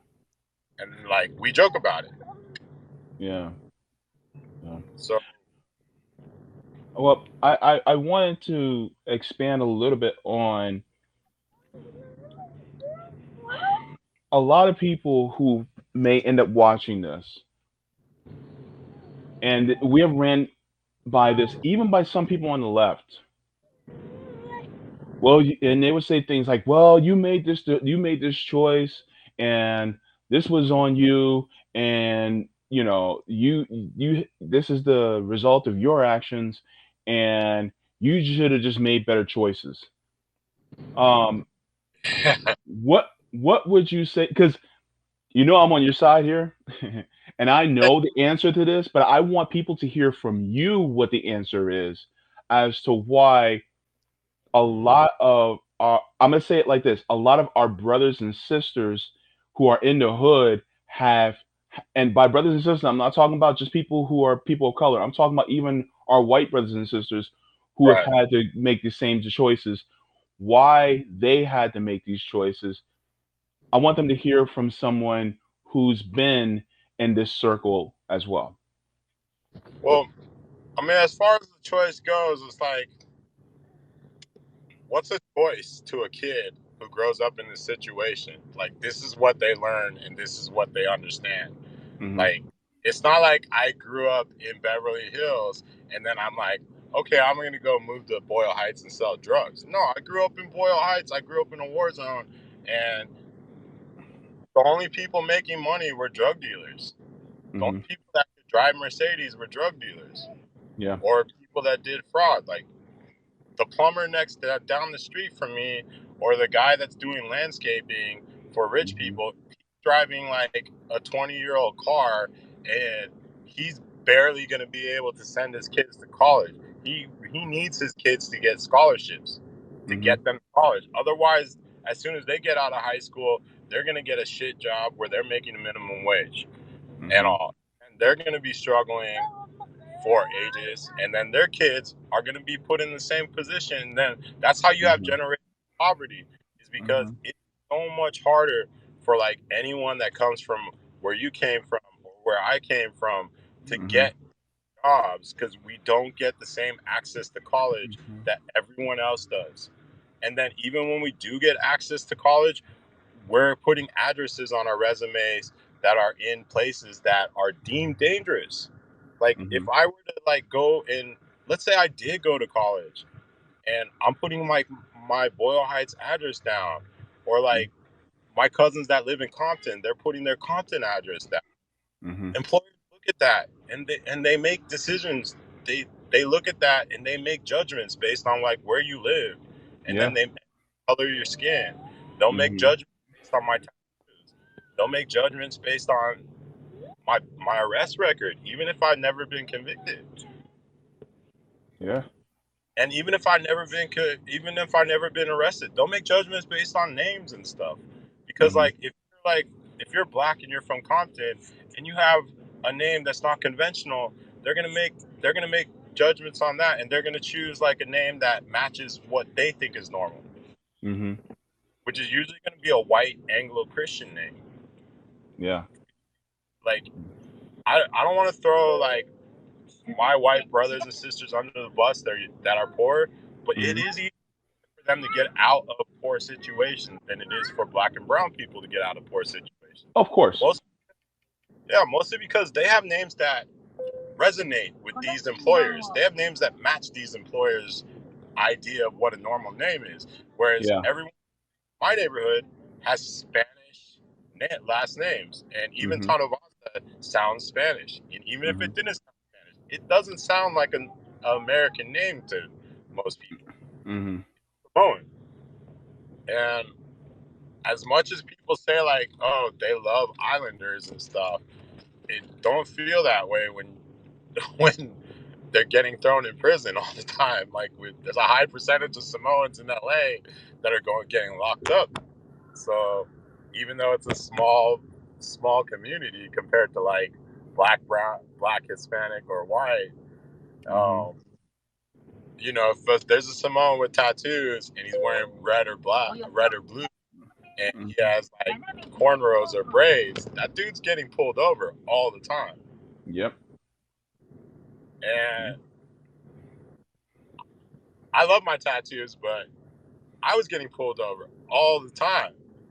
And Hmm. so one of the things that always annoys me that the left likes to pull all the time, specifically the left that hates me for Hmm. having different political opinions and different viewpoints, is they like to attack my criminal record and then say fuck the police and then say ACAB. But then they want to like support the police arresting me and putting like a felony tag on me, or support the police arresting me 20 times and then me having to spend like over 100 grand or 200 grand on Mm-hmm. lawyer fees Yeah. to get out of arrest. Those situations where, because like there's this misnomer that, oh, you get arrested 20 times, you get convicted 20. That's not true. I got arrested 20 times and I got convicted about 4 or 5 times. A couple of those were I took plea deals where I took probation. Mm-hmm. One time I got time served, and then when I did Fed time, I took a plea deal because I had to. If I didn't take a plea deal with the feds and I went to trial, I would have, for 100%, I would have lost, because some of my homies that got RICO'd with me, they did lose and they got extra time because of it. But 100% I would have lost, and I would have ended up with like 5 times as much time for losing, for just exercising my right. They're gonna punish me for exercising my right to due process. Yeah. Which is crazy, because Yeah. it's like, you know, one of my trials in Arizona, which was for a misdemeanor, I lost, but Mm-hmm. they gave me the same thing they offered in plea deal, which was misdemeanor probation, Mm-hmm. which was nice, to be honest. They didn't have to do that because I rejected that. Mm-hmm. I wasted basically $3,000 on a lawyer, basically, to get the same thing that the DA offered me. Um, but I was lucky enough to have money because I was making so much money. Yeah. So like, crime was a career for me. It wasn't just like, oh, I'm on drugs and I'm doing things to survive. Yeah, I'm Mm-hmm. on drugs and I'm addicted to drugs and I'm addicted to gambling. But also, I had a ton of money. So every time when I got locked up, I always had like 4 or 5 G's on me that went straight to my books, unless I was in a state where they confiscate money if you get arrested for drugs. Like Florida, for example, takes your money if you get arrested for drug dealing. Mm-hmm. They take your money, and then you got to prove that it didn't come from drug sales, Mm-hmm. which isn't hard. That, like, you go through the courts, and you basically get your family member to lie and say that they lent you the money. Mm-hmm. And everyone does. Mm-hmm. Um, but as far, but they do screw you over if you're like poor, because the last time I was locked up, which got me clean and sober, which was 5 years ago, Mm-hmm. I had my dumb ass was in Boston pushing dope, and I went with the homie to the Cavs Celtics game when LeBron was on the Cavs, Mm-hmm. and we got club seats and drinking champagne and eating lobster for free. He had a hookup there, and my dumb ass started posting like pictures on Facebook, even though I had this warrant in Florida. Well, Mm-hmm. I didn't realize that the Florida police were looking at my Facebook. So when they saw this stuff, they went and called up the Boston PD and told them, "Hey, this guy has a warrant for trafficking in our a felony warrant for trafficking. Find this guy." And what Boston PD did, they're allowed to run your name through every hotel in the city, and they can run your name through every hotel in the city, and get the hotel to just give them information about you just Wow. because you have a felony status. Mm-hmm. So they did that, and they showed up at my doorstep at my hotel, and I saw them through the hole, and I, and part of me was like, oh, maybe I should just dip out through the back window and go Mm-hmm. hide, and then until they leave. But I thought I had already been held for this Florida charge in North Carolina for like 3 months, and I was fighting the extradition. After 90 Mm-hmm. days, if they don't pick me up, they got to release me, and that's what happened. So, when I'm thinking like, oh, Florida couldn't pick me up Mm-hmm. in North Carolina, why would they come all the way to Boston and grab me? So, I went and talked to the police. They told me, about the warrant. I'm like, all right. They take me to I think it was Lawrence County Jail. I forget what the name was exactly. Mm-hmm. But this time I accepted the extradition and all because I hired a lawyer, paid him $1,000 basically to tell me just accept the extradition. If they didn't come to North Carolina, they won't come here. Well, this guy was wrong because like 10 days after I accepted the extradition, they did come and grab me. Mm-hmm. And then I spent 7 days on an extradition ban, 24/7 on that ban, by the way. Wow. In a paddy wagon. Going to Boston, we went up to Maine to some jails and prisons, picked up people, dropped off people. We came down to Boston. We came down to New York, dropped off people, picked up people at every county jail, every prison. We went to New Jersey, dropped off people, picked up people. Oh my There's 10 God. of us. Yeah, there's 10 of us in the back of this paddy wagon, and we're just coming down the eastern seaboard doing that. Like, and we're sleeping on they have a bed. There's 2 drivers. They have a bed for 1 driver. They do 12 hours while the 1 driver is driving for 12 hours, the other driver is sleeping. So we have no seatbelts. So like if there is an accident, there's a possibility with 10 people crammed in the back that our heads could jam into these nails and we could die or have some serious head injuries.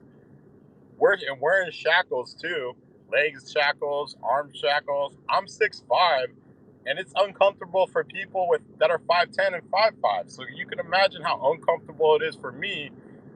Now, guys are chill about like when you're cramping up, they'll move to give you a little bit of space to stretch a little bit. And at every jail, which is about between 4 to 6 hours between every stop, we do get to go out into the jail or prison and go piss or stretch.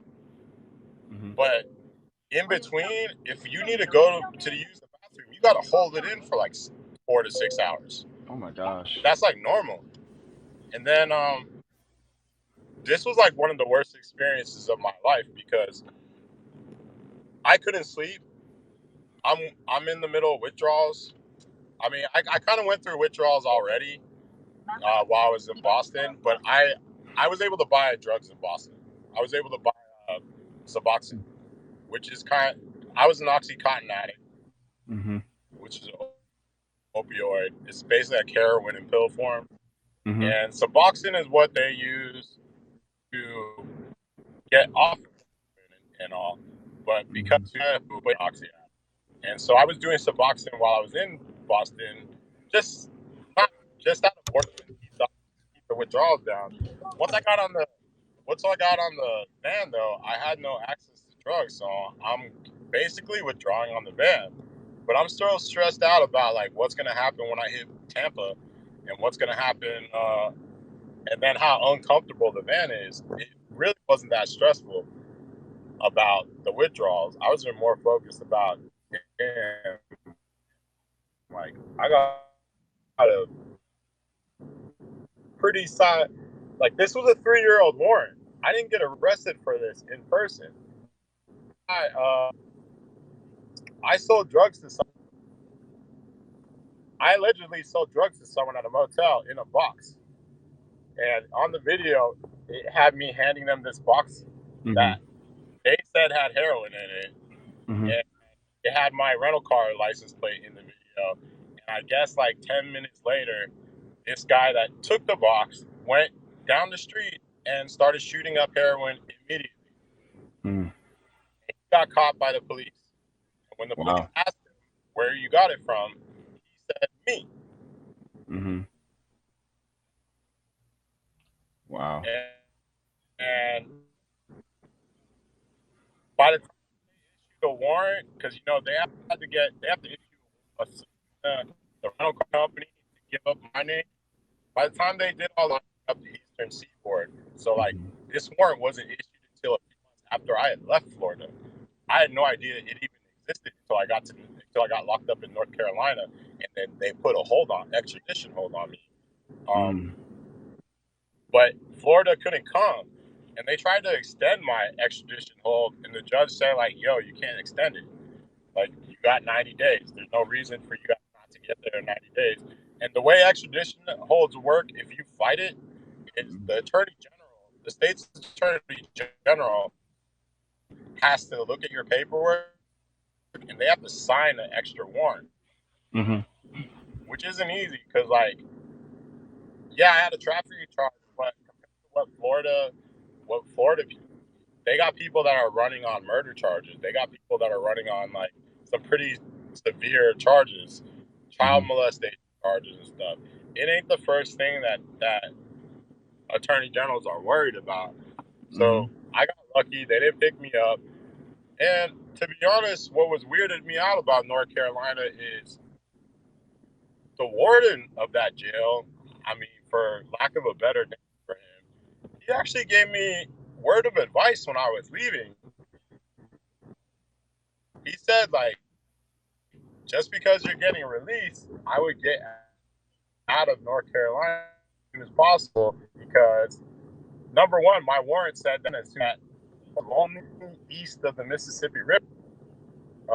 He told me like you should go back to Cali as soon as possible because you could literally get picked up tomorrow and they'll bring you back. Wow. So I did stay in North Carolina because they confiscated like a bunch of electronics that I had that you know low key were bought with stolen credit cards, and I wanted to get them back. Um, it was money, Mm-hmm. but they played around with me, and they didn't let he went on vacation, Mm-hmm. and he played around with me, and he didn't. I didn't get it done. Mm-hmm. Also, when I got arrested in North Carolina, I was doing this fraud thing, and I took time serving while I was in jail, even though after 2 months, even though I was like when I got arrested in North Carolina, I had felony probation in Florida. I was under probation in Florida. I was not supposed to be in North Carolina. They had transferred my probation from Florida to California, and my probation officer in Florida, in California, gave me permission to go to Atlanta to pick up my property because I got gotten extradited down to Atlanta on that charge, and um, I went up to pick up my property, and then I called my probation officer, and I'm having like my dad fax documents to the probation officer, making it seem like I'm in Cali.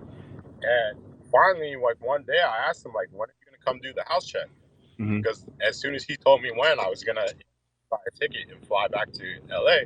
And he's like, "We're not doing a house check." He's like, "You really not? You broke your crime."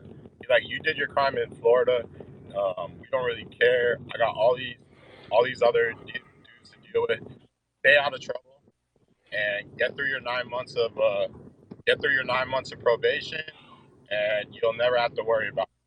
Mm-hmm. I took that as a green light that I could just do whatever the hell I wanted, and Mm-hmm. I stayed in Atlanta selling dope to re up on all the stuff that I lost, all the money I wasted on lawyers, Hey, and hey, Mike, I wanted to touch a little bit more further on because we don't have much time left. But I wanted to touch further on uh, what from your experience, what is the real reason why um, uh, okay, let me explain what I understand first so that you can get a little bit of more of a um, so people can get more of a synopsis of what I understand, and then you can give it a real world a view, real world picture. So from what I've observed is that many people get into this world of drug sales and gangs and things like that primarily because the way our system is set up, if you're living in poverty and then you see someone who's not living in poverty because they are in the sale of drugs and that's all they know, right? Right. Um, then of course it's going to look like something that they should be doing because an example is being shown to them. And also, they don't want to be impoverished. Nobody wants to be impoverished. This is one of the reasons why they feel like this is the only choice that we have. And they're not giving opportunities to us in the hood. Most, if not almost all crimes in the hood are two different types of crimes of desperation and crimes of opportunity. And if you make people desperate and don't give them opportunity, what Right. else are they going to do? What are your thoughts on that? Yeah, you're 100% right. I mean, like if you grow up in like Orange County Mhm. and everyone around you is a doctor or a lawyer or like an executive, Mhm. yeah, you're gonna look at college and be like, okay, college turns into something great. But if Yeah. you grow up in the hood and only people that have money are drug dealers, that's the only thing that that's your only example that shows that the way pathway to success is drugs, because you're looking at other people that are self and they're having to support all these family members and they can't. Then you're looking at your homies that are like selling drugs, or you're looking at your dad that's selling drugs and your uncles and your cousins selling drugs, and they have such easy lives. They wake up at like noon, they they go out and party until all night, and they're making bread like Mhm. hand over. And it's like, and then there's a lifestyle that comes with it. You get a Mhm. lot of girls. It's easily, there's always partying going on. Mhm. You grow up with these guys, so like they're your homies, and like when they start banging and stuff, and all, it just seems like, oh, this is fun, and there's a family aspect. Most guys that are in gangs, if Mhm. they're in a gang, their uncle was in that same gang, their dad was in that same gang, their Got grandpa. it. Mhm. So Yeah. it's not like, yo, oh, you're getting led astray by like your peers. It ain't even like you're getting led astray by your parents. Because like my dad, for example, he didn't want me joining a gang. He Mhm. didn't want me selling drugs. Even though he was my first plug, he tried to talk me out of selling. Mhm. When I asked him like to hook me up with a coke plug, number one thing he asked me was, "Is this for you?" And I'm like, "No, it's not for me. It's for a homeboy. I'm just gonna make some quick money." And that's something he understood, so he did Mhm. that. But then Mhm. at the same time, afterwards, he's like, "Man," and but I'm like, I'm 15. I want to hear that. I'm not trying to like thinking. I'm not thinking straight. I'm not thinking of consequences. I'm not thinking about prison. I didn't know that 2 years later I'm gonna get shot. I didn't Yeah. know that like 13 years later someone's gonna stab me in the chest and like cut like a couple millimeters into my heart. Oh How my am I supposed goodness. to like know this stuff is gonna happen? Because like you're a kid, you feel like you're invincible and stuff. Yeah. And I definitely didn't envision like in prison, because like I was a cocky ass kid. Mhm. So I'm like thinking like, oh, I know I'm gonna be like my dad or my cousin, or uncle. I'm gonna get away with it. I'm so smarter than them. That's how I thought. Well, Mhm. the reality is like no matter how smart you are,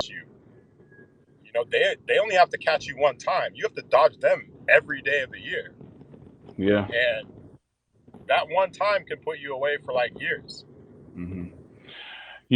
I think, and people need to be able to square the circle, especially on the left, is that one of the reasons why you had no choice, and many of our brothers and sisters had no choice, is because of the degradation that this capitalist system promotes.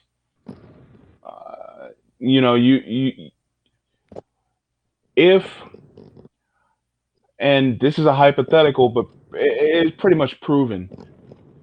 If you were to take the resources and reinvest them into communities like like you were in Southern California, and then they gave you opportunities and made it so that your situation wasn't so desperate.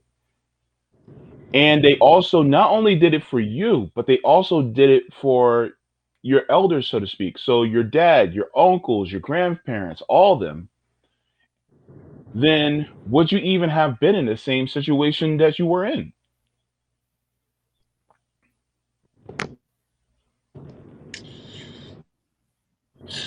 And this is a complex subject Hmm. because I'm not necessarily a fan of college. I was making a lot of money selling dope.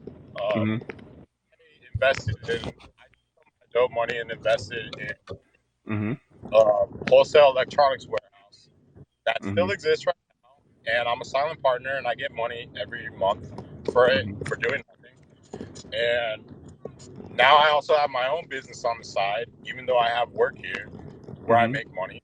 And Hmm. I make more money on that business than I do my real work that brought me to Samoa, my climate change work. Now, I don't want to give up my climate change work because it's meaningful. And to be honest, like when you do nothing but crime for the most of your life, and then you stop and get clean, you want to kind of do things that like not make up for it, but like you just want to do something meaningful, Of course, like yeah. help people in some sort of way, because you realize you see like all the stuff growing up and all.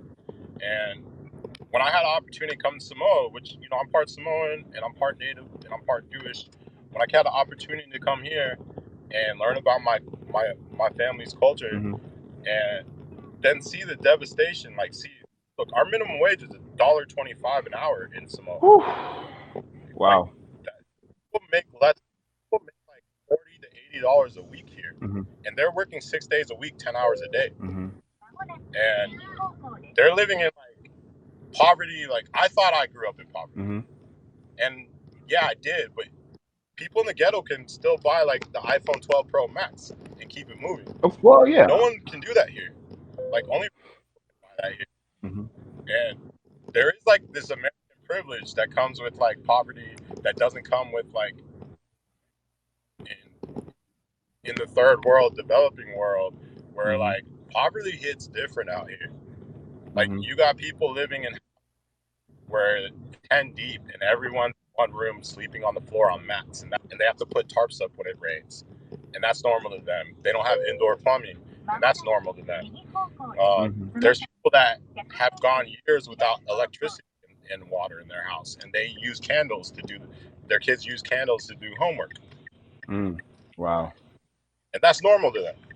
And like this is like one of those things like it's a little bit different than American poverty. Not that American poverty doesn't matter, because it does, but it does put things in perspective. Like when I think of mutual aid right now, I'm more focused on like mutual aid for people out here, just because of how the dollar will stretch out much farther than what it Yeah. will do to pay off like someone's rent or pay off someone's medical bill. $50 would feed a family of six for a week. Wow. Mm. That's wow. Yeah. I your story is something that everyone needs to hear because what it does is that it's waking people up to what the system has done. And especially, you think about people like Joe Biden and the crime bill that he Yeah. has.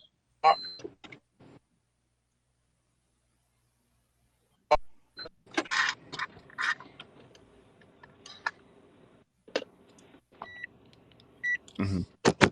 But yeah, what were you saying about the crime bill? Yeah, I'm basically saying that, a lot of the laws that were passed and a lot of the policies that we have in place are some of the reasons why that, you know, many people that were from the hood have went through what they went through. Case in point, a lot of people don't realize that during the early stages of the crack epidemic, cocaine was introduced into the hood by the CIA, and they sold the cocaine into the hood, and then they used the money from the sales of the cocaine Yeah. to fund imperialist wars across the world. Yep. So literally, they were using black people to get hooked on drugs so that we would fund their imperialist wars to kill other brown and black people abroad. And Yep. so this turned into a situation where you had people getting hooked, people seeing that there's money to be made, but it was an quote unquote illegal thing. So then, you start have generations, especially of men, selling on the streets because there's no other opportunities for them. And then in turn, as they're selling, many of them get put in prison to work as slaves in the prison industrial complex.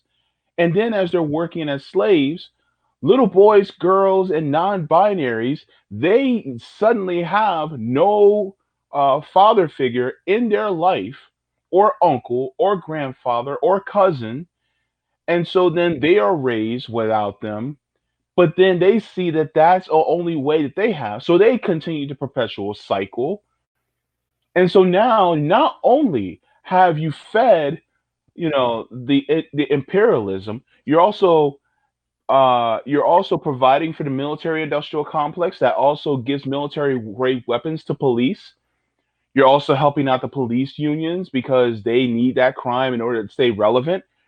You're also providing for the prison industrial complex so that they can have more free labor or very extremely low wage labor so that they can continue to have basically legalized slavery here in the United States. And Right. then it's also all this white supremacy is leading to the degradation of many different people, particularly people of color within this country, all in the name of making a profit. And so what makes me pissed off is the fact that you didn't have to go through this, and many people didn't have to go through this, and but you did. And I just wanted to say I appreciate you putting out your voice because, dude, this type of bullshit that we have gone through, Right. a lot of the trauma that you experience and a lot of the issues that you have been through was unnecessary. It was only done because they saw you as a dollar sign.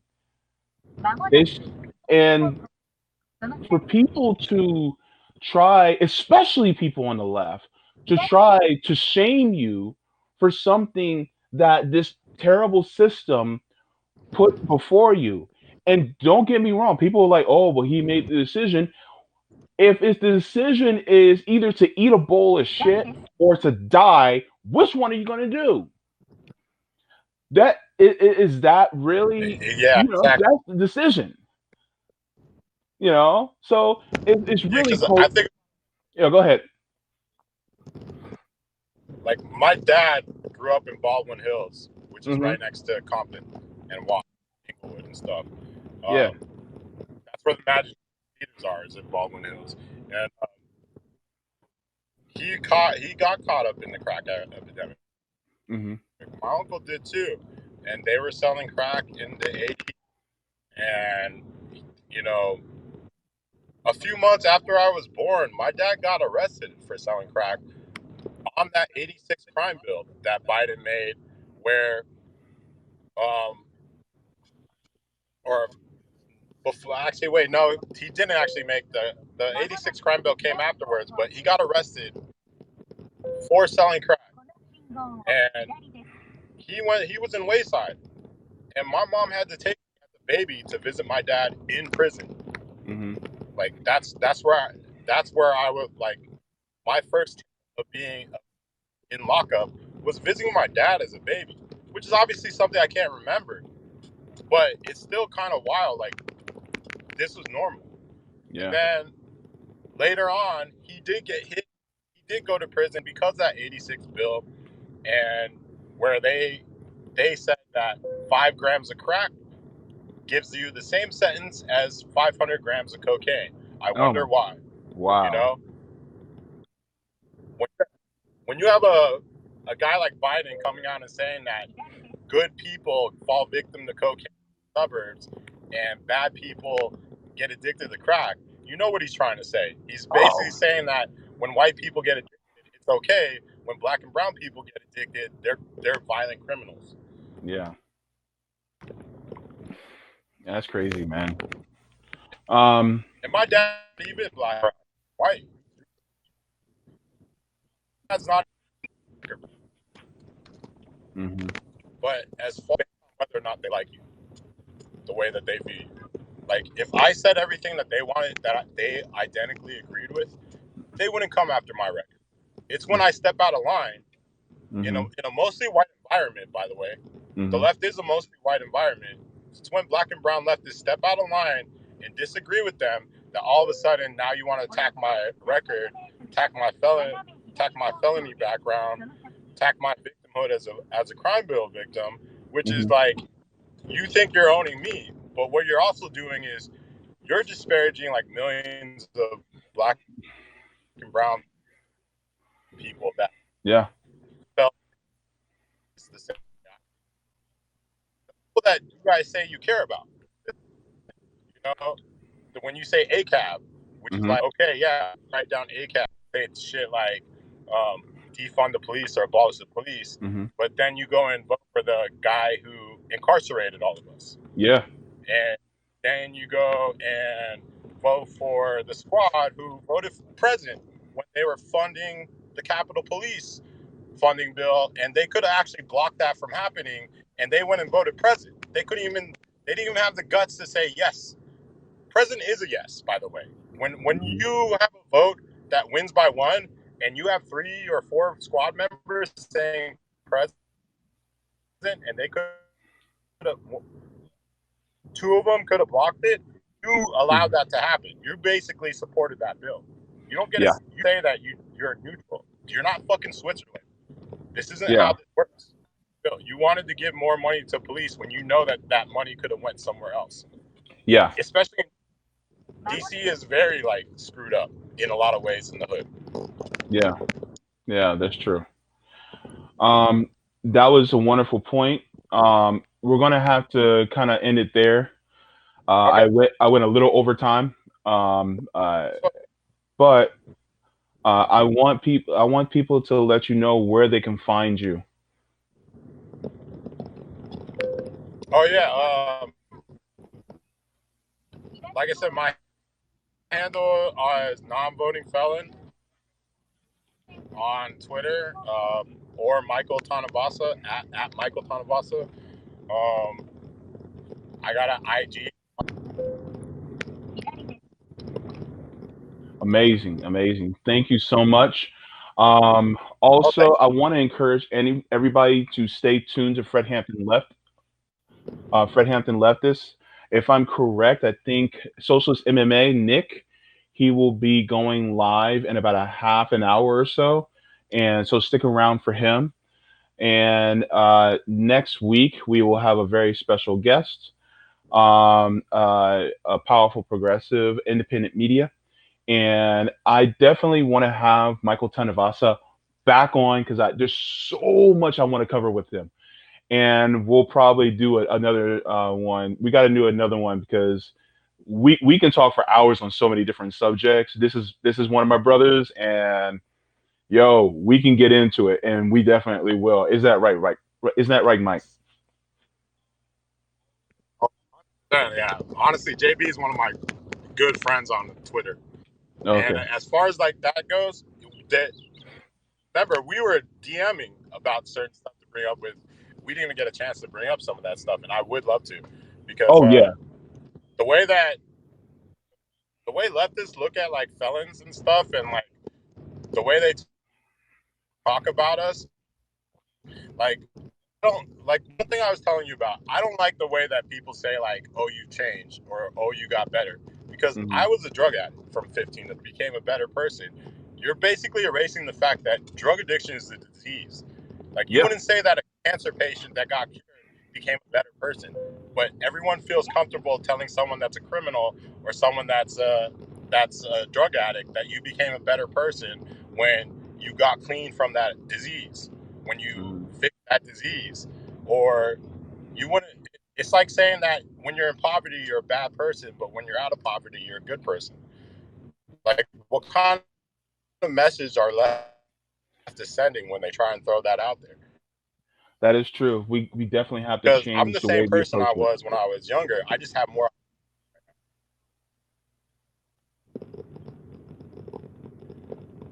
But honestly, yeah, James, thanks for having me on. Like, I really appreciate being able to like throw out my message out there. I appreciate it, and I hope to have more discussions like this because the wool needs to be pulled from everybody's eyes, and you've helped me do that today, and I appreciate it so much. Oh yeah, thank you too, man. Hmm. But yeah, anytime you need me on, like, there's so much I can like gleam off of, and Hmm. a lot of stuff we don't have to go over anymore, like my background, like my childhood background. But there are some stuff like I would love to go over, touch base on just how like how these microtransgressions that people have make Hmm. when they talk about felons and people's records, like Hmm. how they make actual people's records feel. Like, I get annoyed when people tell me, like, I'm so proud of you that you changed. I'm like, I didn't change. Like, when I was making a lot of money, I was giving like $100 to homeless people, $20 to homeless people all the time, because like money didn't have. I was throwing it out there. The people that I thought were worse off than people I grew up around, because Hmm. people that I grew up around, look, I didn't even know how bad my childhood was, how bad my teenagehood was until I got older and started. I moved out of Boyle Heights, got in Van Nuys, and I moved into West Hollywood, which is regular people, and I started like hanging out with these people and like hearing about how they grew up, and I'm like, damn, 90% of people I grew up with did not have this situation. They didn't have two parents. They didn't have, and none of these kids had to get shot or stabbed growing up, or go to jail or juvie growing up. And I'm looking at like, oh, so like there's a whole different world out there, and like that's like a fantasy to like me. Yeah. Yeah, we're definitely going to talk about that world, and I also want to talk to you more about the your work in working in the green energy sector. So we're definitely get to that. Um, but I just want to thank Michael Tanuvasa for joining me today on Fred Hampton Yeah. Leftist on the JB Show, and I also want to thank Ted Hicks. Thank you. I'm sorry. What was that? No, I said anytime. Honestly, I'm down to come on Friend Hampton Let us Yeah. anytime. I mean, Yeah. I saw guys. Ted Hicks, thank you for subscribing. Hmm. Sorry, bad signal area. Might be a little. And I got you. Uh, Thanks to Heavenly Drew also for subscribing. We appreciate it. And that is it for us. Thank you for joining, and please catch me again next Sunday at 1 p.m. Eastern Standard Time live on Fred Hampton Leftist. And please also make sure to check out Socials MMA in about a half an hour. We also have our live shows on Thursdays at 4 p.m. Eastern Standard Time, which is the real time. Shout out to you, Jackie. You guys have yourself a wonderful day, and I will see you in the next one.